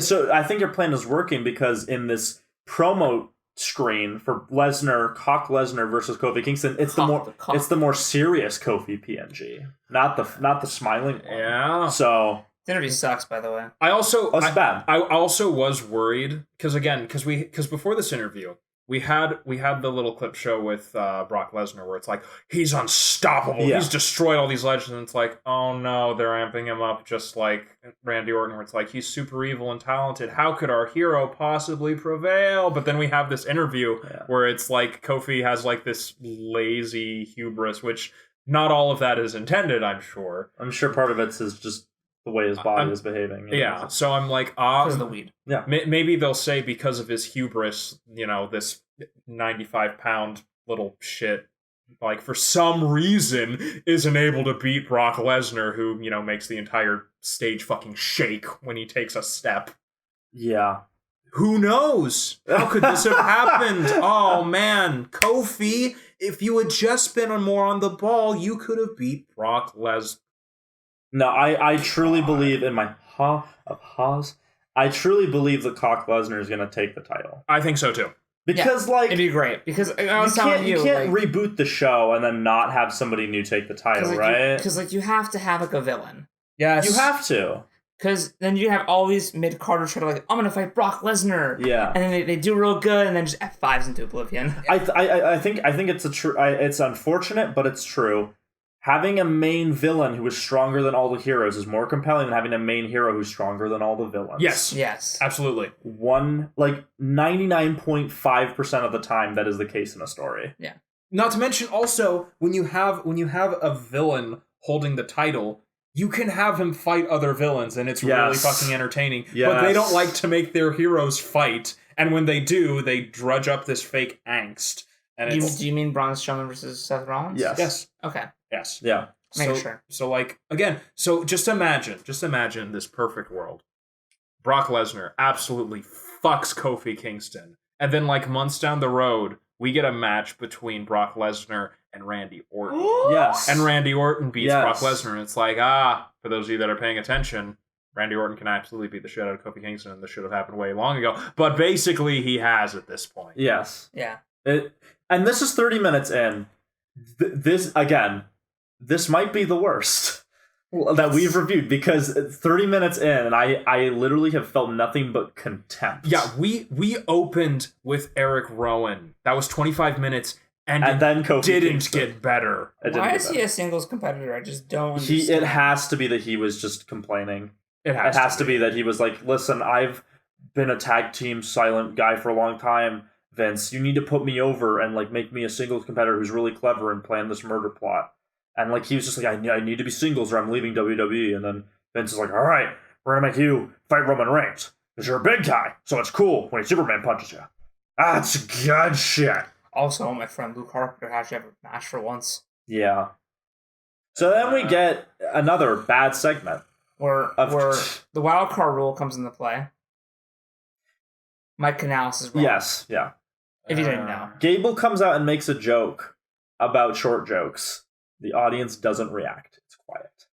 It was so awkward. God, I felt bad for Chad. Yeah. Yes, the audience doesn't react, and then Mike Kanellis. For reasons. So he can job, because we can't have Chad Gable beat Baron Corbin. He wants to prove that he's a strong man to his wife. Remember how this arc was at its funniest and best when we did that whole bit with her baby and then Rusev? And we were like, that's it. That's the best it's going to be. And then they just immediately regressed. Yeah. Because this is bad. He just jobs for Chad Gable because they don't want to have him beat Corbin. Yeah, it's. And it literally cuts to okay. So this is so my notes may be inaccurate, but this was so fucking bizarre. So we cut to the commentators after he jobs Kanellis. Then it cuts back to Gable, and then Elias is just on the screen, and then he does a song, and then we just go to commercial. What the fuck was the point of that? What the fuck was the point of that? Why didn't Elias come out instead of Kanellis? He needed to pay for his knee injury bills. I know. The only thing I have that's to say about this bit that's good is that it is so mercifully short. This is like 3 minutes, and then it's over. And then we get a 24/7 recap. Man, you know what I love for the 24/7 championship? I mean, not be a joke, but also I love it if, like, Brock Lesnar got it. Yes, because then it'd be like, oh, no one can stop him. And then he gets in the ring, he has it, R-Truth scampers off, he's like, oh shit, Brock Lesnar. And then all the mid-cards run out, and then they all kind of stop.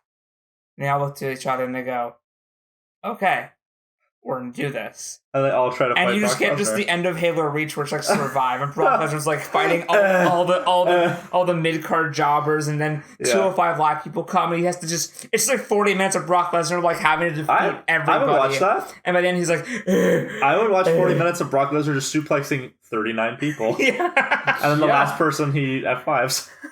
I can see it now. I could die happy. Vince, do that. That's a good use of the I could just picture standing room only in the ring, and you just see like vaguely in the center just someone flying out from a suplex. And you just hear underneath like the voice crack of Brock Lesnar, let's do this. and then at the very end, haggard Brock Lesnar gets surprise pinned by R-Truth, and he finally gets it and runs away, and he's like, I did it. And you're like, okay, cool. So we had it for a little bit. We had our fun match. Yeah. And then now he doesn't have to worry about it ever again. We're done. Well, yeah, we have a bit where like R-Truth gets a few shots off on him. It's like, well, Brock Lesnar fought 39 other people, but at least R-Truth, he got some good hits in, right? Yeah, he got some good hits. He lives to fight another Drake day. Maverick gets like crumpled into a piece of paper. Let's move on to reality. Sorry, we accidentally made quality out of this. Charlotte and Carmella. That's all my fault. Versus Sasha and Bayley. I gotta say, I'm sorry, I heard Bayley and I tuned out. Charlotte and Carmella versus Sasha and Bayley. I said at the end so you wouldn't tune it out. Hey, listen. Sometimes you have a work of art, and you don't fully appreciate it until you just like look over and you see this. You see this piece of shit. A lot of things went through my mind, and each more offensive than the last. So imagine you're like, let's just say you see like the Mona Lisa, and you're like, I don't get why this took any talent. And then you see like this 3-year-old hand turkey, and it's like, oh, now I get it. So that's what Bayley is to the women's division, where it's like, you suck at wrestling. Nothing you do is good. Is Bayley the turkey? Yes. Yeah, she makes everything that is already good. She's a bunch of white meat that has a fake tan. Yeah. But she makes everyone else look good because she's so fucking awful. Yeah, I loved Carmella in this match. Carmella was really good. She was really good, especially when Bayley was there. It was weird. If you just swap Carmella and Bayley's spots, fine, sure, give the title to Carmella. I don't care. And make Bayley fucking run around the 24/7 championship. Bayley as a heel has done nothing. Remember how she's a heel. I forgot. Remember how I was like, wow, this may be the chance. This may be the chance to do something interesting. It was a chance. It was an option to make Bayley interesting. But, Your Honor, I would submit that they failed. Because her intro's the same. Her outfit's like a little blacker. But she hasn't really done anything heelish aside from support her best friend. I think they're trying to do like a metatextual, like, well, she's a heel, but she supports her best friend and doesn't actually do anything bad. It's like she took off a turnbuckle and smashed someone's face into it. Yeah. Carmella does a moonwalk, and that's pretty cool. That was great. Yeah. She does that a few times. I like that gimmick. I actually liked R-Truth being in the background and being like, I did too. Oh fuck. Yeah, it was great. My girl. Yeah. And then bank statement on Carmella. And Becky comes out to save Charlotte. Was it a submission? Yeah. Wow. Becky, anyway, how did next? you know? Becky comes out to save Charlotte. I forgot. And then Charlotte just disappears. She vanishes and doesn't help. She doesn't want to be there anymore, Josiah. I understand why. I understand. She values your time. She is the one. First, going into this, she was the one who was going to save the match because of Charlotte Flair. Yes. But thankfully, Carmella and Sasha Banks are actually good. So yeah. Such as Bayley. And then that segment wasn't very good. No. It was better. This is the best segment so far. It was all right. This is the best segment, and it would have been an ass segment in a better episode. Yes. Yeah. It would have been the worst segment. And these are the levels we have to scoop If this segment was in NXT, it'd be the worst segment. Yes. Probably for the last month.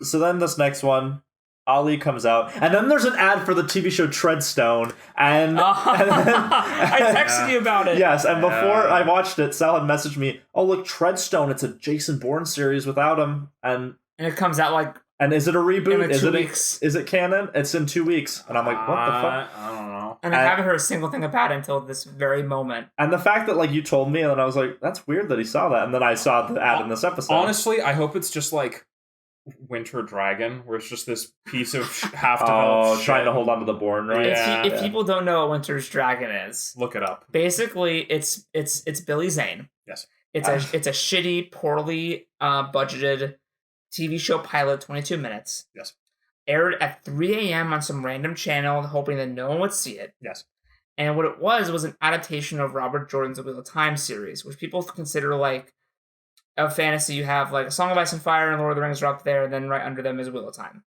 I disagree. Or people who say it's above A Song. Or people say that it's above because they're wrong. And they don't know Dune exists. What's that? Isn't that a ripoff of Wheel of Time because it's the same thing? There's nothing else in literature that's at all like the Aes Sedai or the Aiel. That's purely from the way he said that with such imaginations. Conviction. There is nothing in fiction. But basically, it was made to hold on to the rights. Yes, right. So we have the theory that Treadstone's the exact same thing for the Bourne series. But then we get Ali coming out. Yeah. And then he's fighting Shinsuke and Sami Zayn's there. Yeah. And then Corey Graves says that like Sami Zayn and Shinsuke Nakamura, their relationship doesn't need any labels. And I'm like, are they fucking? It's the last episode. Corey does not care anymore. Like there was a bit where he was like rubbing Shinsuke's chest. I will also say I think this match was pretty good because as soon as I saw the lineup, I was like, oh god, Ali got jobbed by Shinsuke like a couple weeks ago. Yeah. Please don't do that again. And it's like, no, it's an actual match this time. And it's like, okay. So then this one becomes the best segment of the show. Yeah. Yes. Actually, let me check my notes. Yeah, I'm waiting for. I think that's the best one aside from the women's match later. I'm waiting for Sami Zayn to get his ass kicked, but like in a good way. You know, like I want this little piece of shit who's just running around the ring, being like, "You can't beat Shinsuke, you can't beat the Beast." Yeah. Are you trying to trick me? I really just want someone to beat Shinsuke and then go, "Oh, Sami Zayn, you are defenseless." Kanye. But it wasn't this match. And Ali didn't job. He didn't job. He gave a good performance. They actually fought, and then he gets hit with the Kinshasa and dies. Because he got distracted by Sami Zayn. Yes. So, which is how it always happens. Unless you're Chad Gable, then you're immune. Yeah. Because he's wicked smart. Chad Gable has like +5 focus, so he's like just unyielding. So then we get an intermission. Kevin Owens recap. Oh yeah. Amazing slow-mo, by the way. Kevin Owens, the only thing that's saving SmackDown. Yeah. And Charlotte. Yeah, I'd say Charlotte and Kevin Owens are the best persons. Doing God's work. Doing the Lord's work. And then we get the cancer ad again. I love when I just can't say that joke anymore. Speaking of cancer, New Day versus B Team. I wonder who will win. This is what I'm talking about when I talk about how AEW prioritizes storytelling and like struggle and strife and like the will to survive and overcome. They won't just like show someone winning a match to win it. Yeah, no. Because clearly the New Day walk in and it's a joke. They know they're gonna win. Like Xavier Woods dances to the B Team's intro. When Big E's in the corner, like spread out across the ropes, humping behind Xavier Woods. Yeah. Clearly not caring. Yeah. The B Team are doing their fucking B train and and the audience is booing. And Biggie joins in. And he thinks it's funny. Oh, it was cringe. That was such fucking cringe. The B Team's like big like crowd pleaser, crowd chant is B Team, go, go, go. Who wrote this? Go fuck myself. Is that a Mahler? Yes. Yeah. B Team, go, go, go. And then another thing that was... so I've been cringing a lot this episode. Weren't the B Team part of the Miztourage? Yes. Okay, making sure. Yes, they were. Thank God he removed that cancer from his body. Yep. Yes, absolutely. And so after that cringe, we get more cringe. Otis wants a selfie with Mandy Rose. Wait, you forgot that the one guy in the B Team did the floss from Fortnite. Yeah, I blocked that out. So thanks for bringing that back. That didn't. I'm glad I don't exist in that reality. And you would think that the New Day would do that, but no, it's even too shitty for them. Also, I see. This is too shitty for you. I want to say something. Okay. Yes. All right. Listen. Kofi Kingston sucks. Okay, he's stupid and he sucks, and I hate him. Yes. The New Day, by association, fucking sucks. Now, Xavier Woods and Big E are fine. Sure. They're okay. They're fine. Give them better material. They're fine. Why is it that whenever the fucking New Day theme plays, everyone in the fucking audience is fucking having a goddamn life? They just saw Jesus Christ descend from heaven. They fucking suck. Why are you cheering? It's just because you have to be watching this show. You have to see how poor they are. You assume that people, when they experience storytelling, analyze it beyond, that pleased my dopamine. I guess you're right. Like, people did like The Last Jedi. So yes, people literally unironically said The Last Jedi was the best Star Wars film, and listen, intelligent fucking people, you know who you are, who broke apart Game of Thrones, were saying The Last Jedi was amazing. And I'm like, you are being willfully ignorant. I would like to point out, just on an unrelated note, the top 6 grossing movies this year were all made by Disney. Just make of that what you will. So that's why the New Day come out with their fucking pancakes and their tuba, and everybody loves them because... I like the tuba. Well, I like the tuba too, but I mean, like... I like the tuba more than I like the dry humping everything. So. And pancakes. Unless it's Big E, then I'm like, you can hump anything you want. Yeah. Just saying. But as long as he has his full onesie on. He had it off and he was humping the back of Xavier Woods' skull, and I was like... There's something to that. Are they fucking? I mean, who would... I almost said something about Xavier Woods. Some bad things. So if you know... You know, Xavier Woods. So the cringe with Otis. Yes, he wants because Mandy Rose has her magazine, her Maxim, and Otis wants a selfie with her. And again, cringiest shit I've ever seen. And Otis is goddamn sauced. His face is a tomato. Yeah, like, he's got like 2 shots of tequila he just took. Yeah. No, he's just embarrassed. Was that what that was? That's what they wanted at the big. That's embarrassed. You couldn't talk right. That's how he normally talks. I mean, like, from that. Oh, you know? Okay. Yeah. Yeah, this was cringe, and I don't think Heavy Machinery had a match this... No. It was funny. Hey, guys, I want to ask you a question. So this SmackDown and this Raw, what is the main difference between them, looking at them in terms of, like laying it all out? Quality? Storytelling? In terms of the edits... SmackDown didn't really cut any matches, and they had random fucking filler scenes like this. Well, SmackDown's shorter, I think. It might be shorter. My point stands. They were stuffing this episode full of shit because they didn't have enough. Yes. They literally were like backstage and like, what if they were like, let's see, Mandy Rose, you have your Maxim. Oh yeah, I got like a pile of 10 of them. I was gonna give them out. Let's do a scene where you're handing them out, and then Otis asks you for a selfie. Ha ha ha! It's so funny. They literally did that like the night before, I'm telling you. Yeah, no, it's Fire and Desire versus Asuka and Kairi. So half of that's real good. Corey says one of the biggest slams on Otis, by the way. He says Otis's uncle and father are the same guy, and I was like, God, you mustn't say things. He's so savage. It's so then we get Mandy Rose and Sonya Deville versus Asuka and Kairi Sane. So the Kabuki Warriors get to have a match. Aren't you so happy, Josiah? I am happy in a sense. I would rather they, I like their match against Alexa and Nikki more. Don't you miss Paige? Also, hope she's okay. I miss Paige. Also, it's hilarious. I think it might have been Corey who said that Fire and Desire are like rocking and shaking and changing the women's division recently, and it's like literally all of their matches they've lost. No, they won. No, they won. Did they? Mm-hmm. Yeah. They beat Alexa and Nikki. Yep. Oh, they don't have the title, though. No. Yeah, so who gives a fuck? Well, Power Scaling does. Greenpeace does. Walter does. But they and then Mandy does her thing where she's like, "You'll never look like me," and it's like that. It's the wrong I'm person. Japanese. It's the wrong person. I'm Japanese, so of course I literally will never. I literally will never look like you. That's all I could think while watching it. Nor UI. So yes, I was literally watching it. I'm like, also now I'm like, is this now Mandy's thing? It's her thing. And now she's just pretty. Yes, That's She's her not, thing. though. Sonya Deville, though, I keep focusing on her. Yeah, she's so fucking I keep thinking good. that she could break out and be God. something. Yeah. Sonya Deville is it's like Sonya and Mandy are like Sasha and Bailey. We're like, if the leash would just get pulled off. Also, I love Asuka. Kairi Sane, not as much. Yeah. I think Kairi Sane's kind of like they needed to team Asuka up with someone.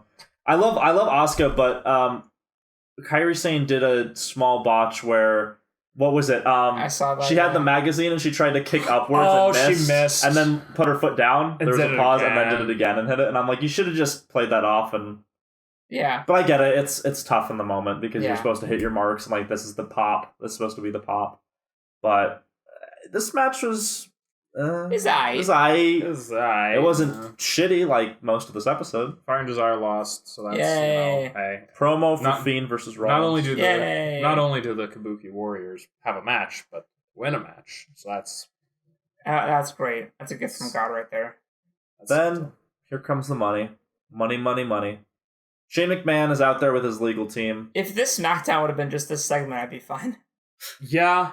A series of short films, just the trial of Shane McMahon. Yeah. And it's so funny because in our Hulu edit, it's open with Here Comes Money already playing and Shane McMahon standing in the ring. He's like talking with his lawyers and he like kind of realizes that it's still playing. So he does his like arm twist and like goes around the ring a couple more times. Yeah. And I was like, that's good. You got to milk that shit. And there was Ching, bling, bling. he's like, hey, Kevin Owens, I'll even play your music. Kevin Owens doesn't enter from the main entrance. He comes from the audience, and Shane turns around and is like, oh, there you are. It's That's such a fucking power move, dude. Yeah. Kevin Owens is going to fight Shane McMahon. And didn't he say, like, okay, so if I win, then you are fired. Yeah, so Kevin Owens says this. yes. Yeah, so instead of having an awesome like mock courtroom scene, which would have been fucking great. I would have loved that. God, I was like, because you could have like, I don't know, some like old timer come and be the judge. Yeah. Well, can I want to make a request, WWE. I know you haven't filmed it yet because they're live events. At WWE. For the match between Kevin Owens and Shane McMahon, can you please have the referee in like a judge's robe? That's all I need. That's all I need. That would be And great. like give him a gavel instead of the bell, so he's like, yeah. No, Hell in a Cell, there's no referee in there. Yeah, there's So, no so you ref. have a judge on the outside in a Yes, big and thing. he's just yeah.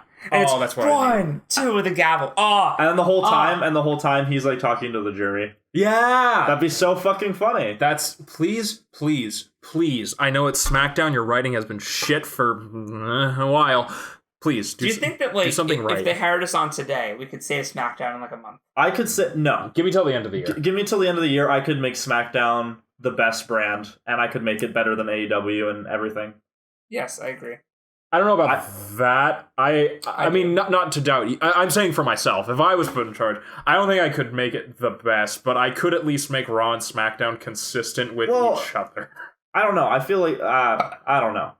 You're probably right. No, realistically, you're correct. But I still have a feeling like I have confidence. I feel like this SmackDown, if I have to just be better than this, well, oh yeah, that's this is like you have a hurdle that's like a centimeter off the ground. Kevin Owens, if I beat you, Shane McMahon, you're fired. And if you beat me, what was it? He just stays fired. I'll stay fired, and then I'll do the fine. Is that what it was? Yeah. Yeah. So, so the winner of this match will stay, while the loser will get fired. And before Shane his deal to counteract the awful lawsuit that wouldn't stick at all is to drop the fine and rehire him and water under the bridge. Yeah, because he basically said, I will drag this out in court with the best lawyers. I'll make your life a living hell. And then hell. Kevin's like, I want a trial by combat. Yeah, that's literally what it was. So it's gonna be a ladder The fact match. that Corey didn't make that joke.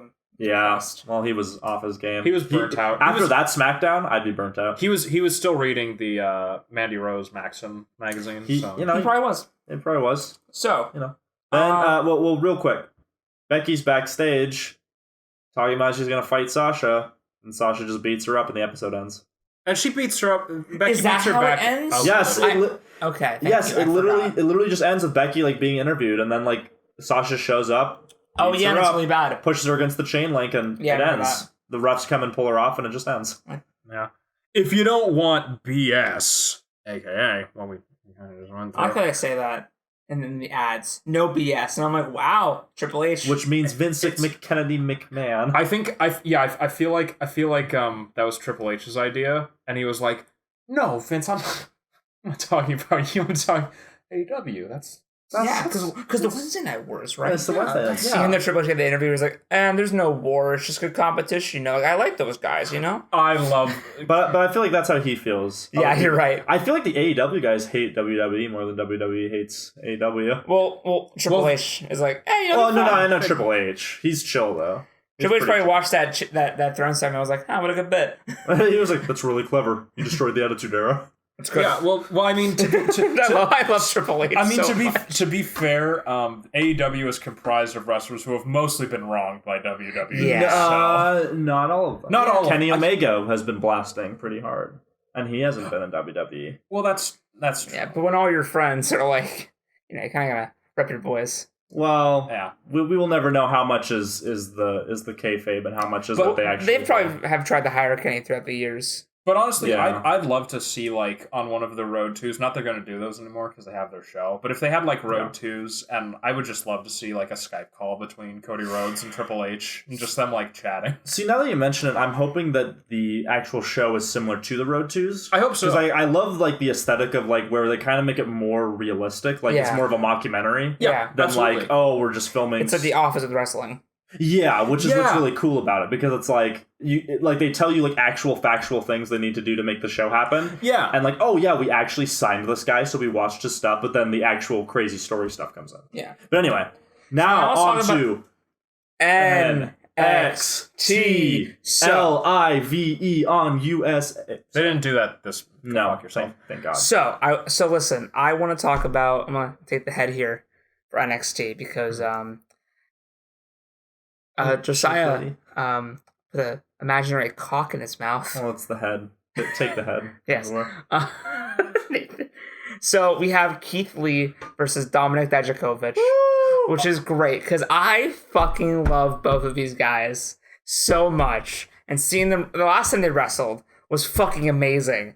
Fucking amazing. It was so good. And then this was fucking amazing. It's so good, but not as good as the last time. But still pretty good. Hey, not as good, but good. But we still got to bask in his glory. And that's the main thing. Keith Lee is great. His theme is like one of the best. His theme's great. His attitude's great. His moves are great. I fucking love Keith Lee so much. I remember watching a promo by him once where he was like, man, I've been in this division for so long, I don't get any opportunities. And I'm like, why not? You're fucking awesome. I remember the match I saw with him. They had him like literally beat someone in like 10 seconds, and it was great. Yeah, because like the guy that went to go hit him, and he just like was still doing the bask in his glory thing. The guy who hit him just didn't move. And it was like, oh god, he's Superman. Yeah. But also, wasn't it weird how like the Undisputed Era came up on like this balcony that was like over the stage? That was cool. And I was like, that's really because like at first I thought they were like gonna be involved with the match, but I was like, no, it's cool that like the champions all come out as like this, and like they're a council, so like they come out and they're like up there like watching the competition develop. I was like, that's a really interesting bit of like visual storytelling. What's really cool about NXT is that since they're all in one location the entire time, you can really have a really dynamic, interesting set, because it's like,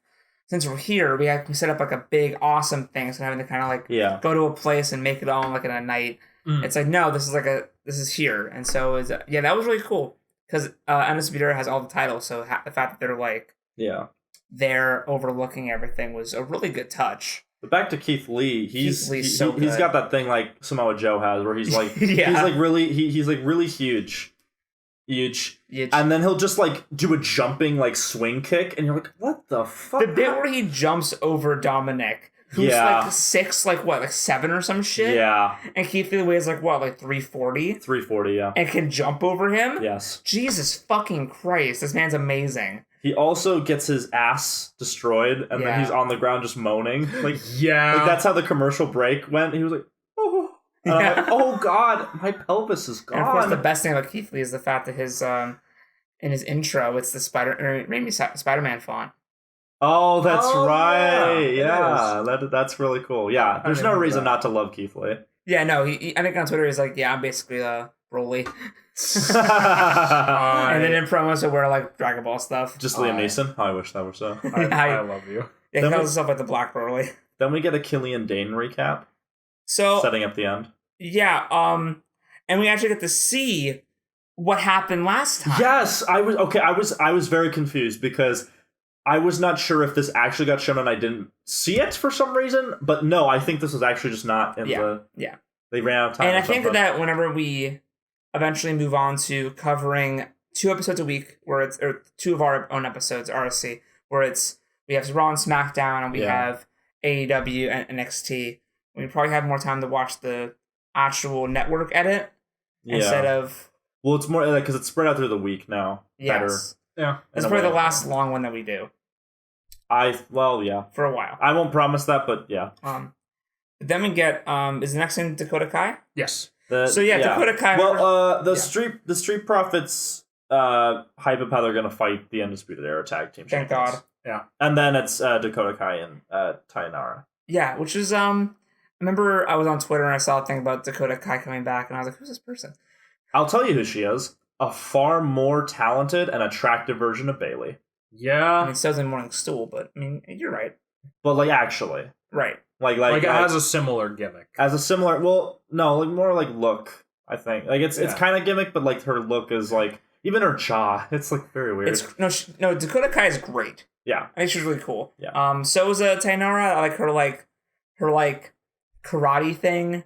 Kinda. Yeah, she was a black belt. Yeah. And then she was a trainer. Yeah. She was a weightlifter or whatever. Yeah, it was cool. Yeah. Yeah, I liked it. And then Tainara was from the Philippines, and I was like, oh hey, look at that. Yeah. Which I know we're going long, but side note about the Philippines and wrestling.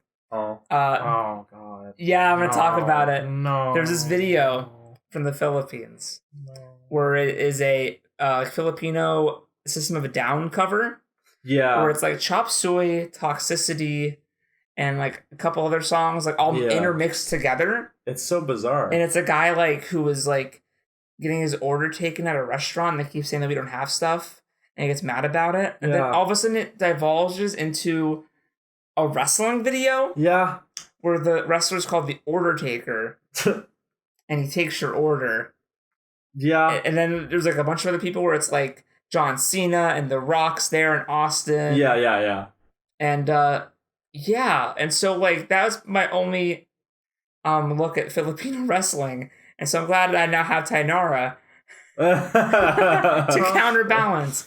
But you should look up Filipino System of a Down, though. It's fucking hilarious. It was very bizarre mashup. But speaking of great mashups, we get a shot of Killian sitting alone as Slipknot's just blaring in the background. And he's just sitting there just contemplative, not even angry or no strong emotions. He's just thinking about his place in the universe as you hear, "We're not your car." He's also like sitting in like an outdoor cafe area. Yes, it was, and it kind of zooms in as like them heavy metals playing. And it's just because like you have this wide shot and there is absolutely nothing going on. There is actually no one else there but Killian doing nothing, and you just have Slipknot blaring. It's kind of like a beautiful shot. It was great. It was like it's better than the one shot in Game of Thrones where Dany has the wings behind her. Well, yeah, that's bad. Okay, no. This shot should be in film classes around the world. Matt Riddle and Killian Dane. Yeah, Matt Killian and Riddle Dane, right? Riddle Dane. Dane has. The bro of Belfast. Oh, that's the original. Oh no, beast. They do fusion. That's how this arc ends. They get the Patara rings, and it becomes Matt, the bro of Belfast. I would love it. But Dane's arms, I think, Nathan, you said. Are we talking about this now? Finally, I think we avoided it last time. They resembled pubes that were chopped off, and then I said it looks. I said it looks like someone shaved off their pubes and then pasted them to his shoulders, and like it's just really weird splotches of hair. Unfortunate. It's very unfortunate, but I also don't get why these two wrestlers keep fighting. I've been here since the start of this feud, so I could tell you why. Okay. I love when you're the expert. You're like, I was there when the feud started. I'm the NXT guy, so let me tell you. Because we have this weird dude bro, and then this like. Whoa! Kind of. First of all, he's not weird. He's great. Shut your mouth. Weird is not bad in wrestling. Yeah, that is usually a compliment. You have a weird enough face in it. And Matt Riddle does have a very weird face. I love him though. I like him. No, he's really cool. I like his flip flop. He does the Superman forearm because we can't say Superman punch because that's Roman Reigns. That's fine. If AEW could say 619, and if NXT could say V-Trigger. By the way, I think this is important to know. We were watching Fyter Fest, and we were like in Double or Nothing. It might have been All In, but I think it was Double. I think it was Double. It was one of them. It was one of them, but they said 712 instead of 619. And then in Fyter Fest, they're like, the third commentator guy who was fucking up was like, it's a 619. And then you hear JR go, yeah, the 619. And then it's like, oh. It fucked up. Yeah. So listen. So Killian Dane is just fucking crazy. Yes. Yeah. There's no real reason why he attacked Matt Riddle, but essentially Matt Riddle was having a match. Killian Dane showed up out of fucking nowhere. Yeah. Put Matt Riddle through the fucking like entrance ramp, like through it, like physically into it, and then ever since they just have been, he's been attacking him because Killian Dane's the Beast of Belfast and it's just fucking insane. That's fair. See, I like this match up until the chair came into it. Yeah. I think Nathan and I kind of turned on it when they did the whole kendo stick smashing the chair into you. I'm like, that's not how physics work. No. I thought that was kind of lame, and again, it did not compare well to the fact that we just watched Fyter Fest and watched the Janela Moxley match. There were two instances with the chair that I thought were funny, and I don't think they were meant to be. Maybe one of them was, but it's when I think both of them were Matt Riddle. I think the shoving into the face bit was supposed to be funny. Yeah, that was great. Well, because we have the shot. I think it's Matt Riddle throwing it to Killian Dane, and Killian Dane catches it, and Matt Riddle kicks it. Yeah, and I'm like, that's great. And then there's another moment when where the Beast of Belfast is raising the chair up and it gets right to his face and then Matt Riddle just shoves it against him. And it's like, that was I also like the one bit where Killian Dane puts the chair on top of Matt Riddle, walks away to go set up for his move, and Matt Riddle like feels it's a bit off, so like adjusts it a little bit. Oh yeah. And I was like, yeah, that's a good thing. Then he hits his ass. Matt Riddle hits Dane's ass with the chair. Yeah. Right. And you know, that's good, but it's a pretty good match, and it ends with Riddle's putting a submission on Dane and Dane tapping. Yeah, Dane taps after like 5 seconds. Flashbacks of Nikki Cross. Yeah, but at least they fought harder than they both fought hard though. Was the thing. Whereas with the Nikki Cross versus Sasha match, Sasha did no work whatsoever. So now Matt Riddle's in the running to face Adam Cole for the. And Adam Cole comes out and he's like, "Oh hey, it's so great! This is my championship. This is mine." And then Matt Riddle's like, that's funny. Just kills him. And then he just like that was pathetic. And then it's like Adam Cole was pathetic. But Adam Cole's part of the heel team. I wonder if they're gonna. Oh, they all came out to disrupt it. But then Matt Riddle is quick enough to get away from him. Yeah, that was great. That could have been really annoying because. But yeah, Adam Cole sucks, man. He sucks. He's terrible. All of the fucking whatever Undisputed Era, real bad, real bad. I disagree with you. But you just you like 1/4. I like Roderick Strong. A 25% is a failing grade. I mean, we said all of it, so. Well, here's the thing. It's a 25% if Roderick Strong is a 100% wrestler. Okay. And then we get Rhea Ripley versus Kaden Carter. Who is No, Kaden's the one from the Philippines. Yes. Wait, which one? No, yeah. Yeah, you switched them. The other one's from Brazil. Yes, this is Brazil. I was giving it to you. I remember them referencing someone being from the Philippines, and I was like, it should have been her. But Rhea Ripley is she's great. She's really very great. Impressive. Huh? She's my second favorite Ripley, and like, have you not played Alien Isolation?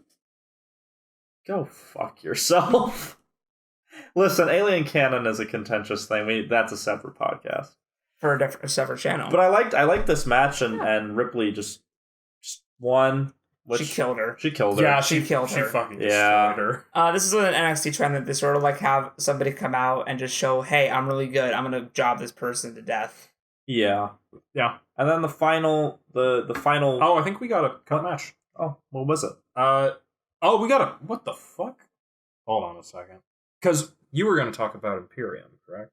Oh, yeah. We got 2 cut matches. Yeah, we got 2 cut matches. What were the 2? Oni Lorcan and Danny Burch versus Everrise. I don't know. I don't know who Oni Lorcan is. Yeah, I know who he is. And then we got Cameron Grimes versus Raul they cut Mendoza. Grimes last week. Cameron Grimes is good. Yeah, they cut Grimes last week. I like Grimes. Yeah. He's grimy. I don't know. He's a Grimus. But then we have Imperium.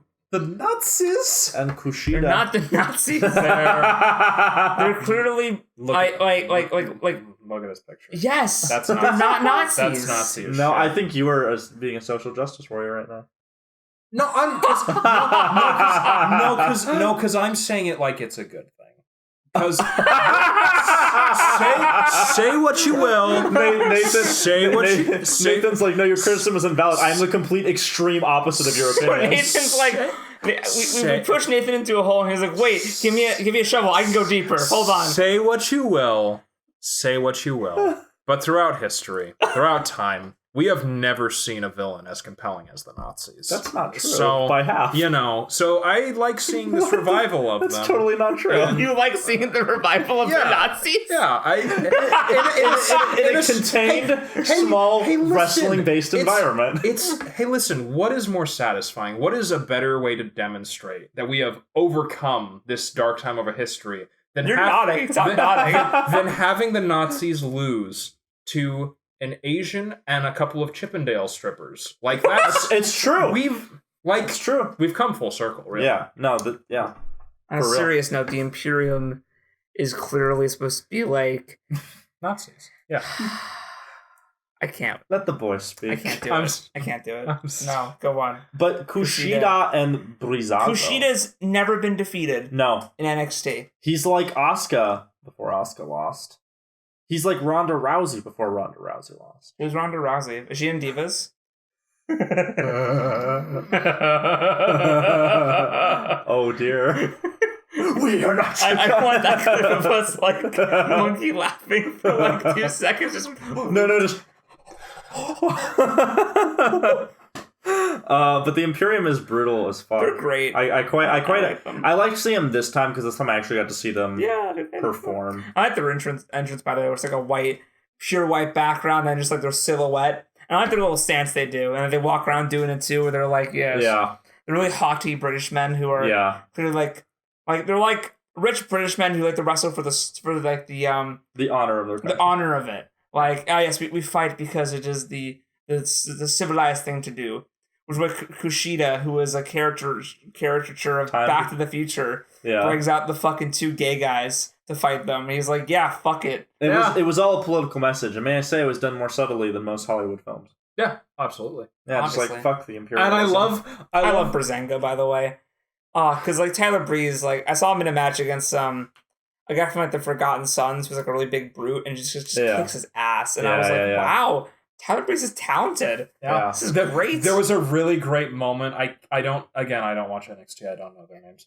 But it's when one of our heroes desperately lunges to the corner for a tap, and then 2 members of the Imperium yank him away so he misses. No, it was great because the moment when the clap would have happened, they hit the apron. Mm-hmm. Yeah. And I was like, oh god. It was very well timed because like Tyler Breeze had been getting fucked for like 5-10 minutes in the corner, and then just his resilience just kept him alive. And then finally, we're all like, "Oh, he's going for the tap." No, go fuck yourself. I kind of wanted their intro to play just dun dun dun dun dun dun, and then they just pile on him and destroy him. Well, of course, the ref only notices that his team members are trying to help. Yeah, because that's what always happens. Clearly. And then Kushida wins. Kushida wins. He's undefeated. And then, unfortunately, we are Walter. Walter. And then they start chanting Walter, and he attacks. He drop kicks him. I love that he takes him down in one hit, and you see the rest of Imperium, and it's like, oh god, they're all gonna mosh him. They're just like kind of look over him for a second, and then they just leave. They just no, because they're honorable. They have slight disdain, but then they leave. Yeah, because they're heels, but they're like they have like a sense of honor. Yeah, which is nice. It's good. And that NXT was the best thing again. What a fucking other than the Bray Wyatt segments.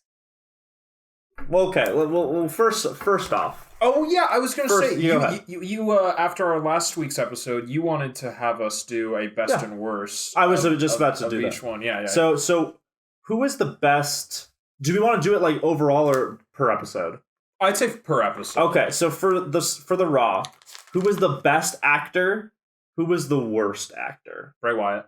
Bray Wyatt's the best. Eventually, listen, I'm going to say that for like the next couple weeks, and then I will disqualify him because he's always going to be. But just to make a point that he is, this time, yes, he was in fact the best actor. And then I think probably Baron Corbin. Yeah, Baron Corbin. Yeah. For sure. 100% Baron Corbin. I'd say. Yeah, Baron Corbin. The only people who compared were AOP. It's a close tie. Yeah, it's a close tie, but I would say Bray Wyatt best, Baron Corbin worse. And then what about SmackDown? Sami Zayn. Yeah. Okay. Yeah, I was like, there's nobody. Oh, wait, there is one. There is another. You're right. Yeah, I'll go with Sami Zayn. Who's Kofi? Yeah, Kofi's the worst. Or Rowan. No, I think Rowan's the worst. I think that's a tie. They're both awful. Okay. If it was normal Kofi like doing his normal promo, he would be better than Eric Rowan. Yes. But because it was this interview with Michael Cole, he is as bad. I was just going to say, Eric Rowan edges him out as better just by dint of being more consistent. Jesus fucking Christ. What an Oh, wait, actually, I'm sorry. SmackDown, Best Actor, Kevin Owens. I got Kevin Owens, my boy. Or Shane Mc. That whole segment. Yes. Yeah. Like, always. Because it was just acting. Yeah, exactly. Yeah. And then... NXT? Well, no, I was thinking... No, I had the idea. I think like the categories we should do is like best worst actor, best worst match, something like that. Yeah. But we don't have to worry about the matches right now. Yeah.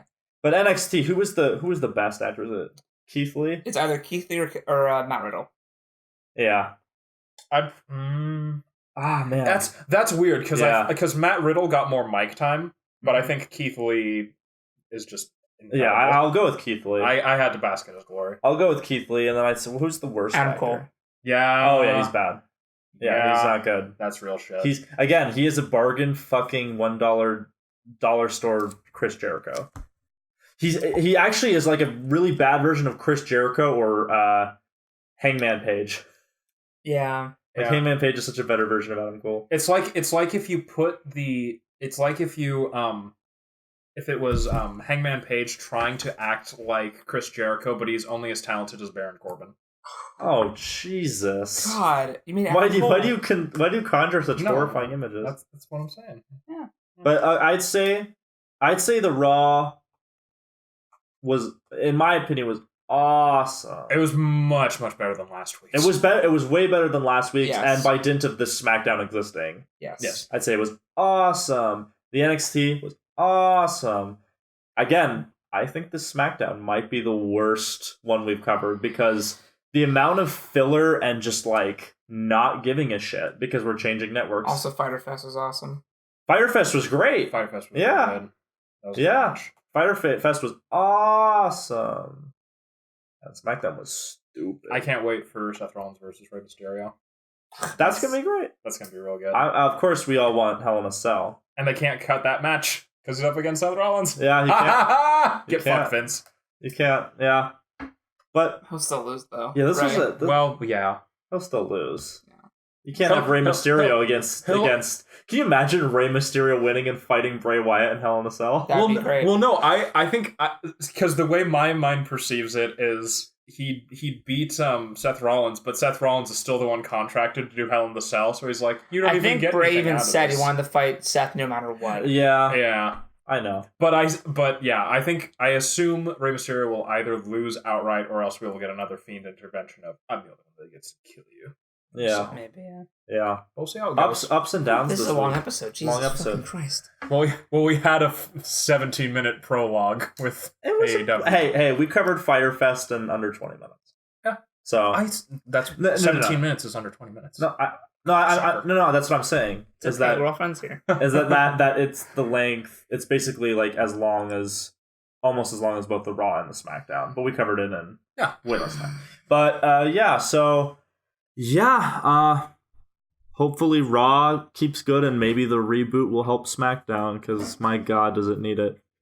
My God, it was bad. I mean, already based on commentators, I'm worried for both. So. Yeah, I think SmackDown has Cole and Graves, which is nice. Yeah, but they just need a third. We'll see how it goes. But everyone, thank you so much for listening to Ringside Casuals, the wrestling podcast run by noobs. Please, if you like this podcast, subscribe to us on Podbean, Apple. I always say Apple Podcast app. I don't know what it is. It's not iTunes, but that you can follow us on iTunes, Podbean, Apple Podcast there app, will be links YouTube. In the description. Watch the Escape Pod. Is there? Oh, don't worry. Sal edits these. He's a pro. So much. Watch our other shows like the Escape Pod, where we talk about movies and not really wrestling, and Joss and Possum, where we have some new videos coming very soon. Depending on when this uploads, I'm editing that dumb KFC game that just came out. Good. So Oh, well, good. it'll be out within a week. Perfect. Thank you so much, and remember, don't let the Hulkamania consume you, brother. Really gonna have a Hulkamania thing? What, do you have a better idea? What the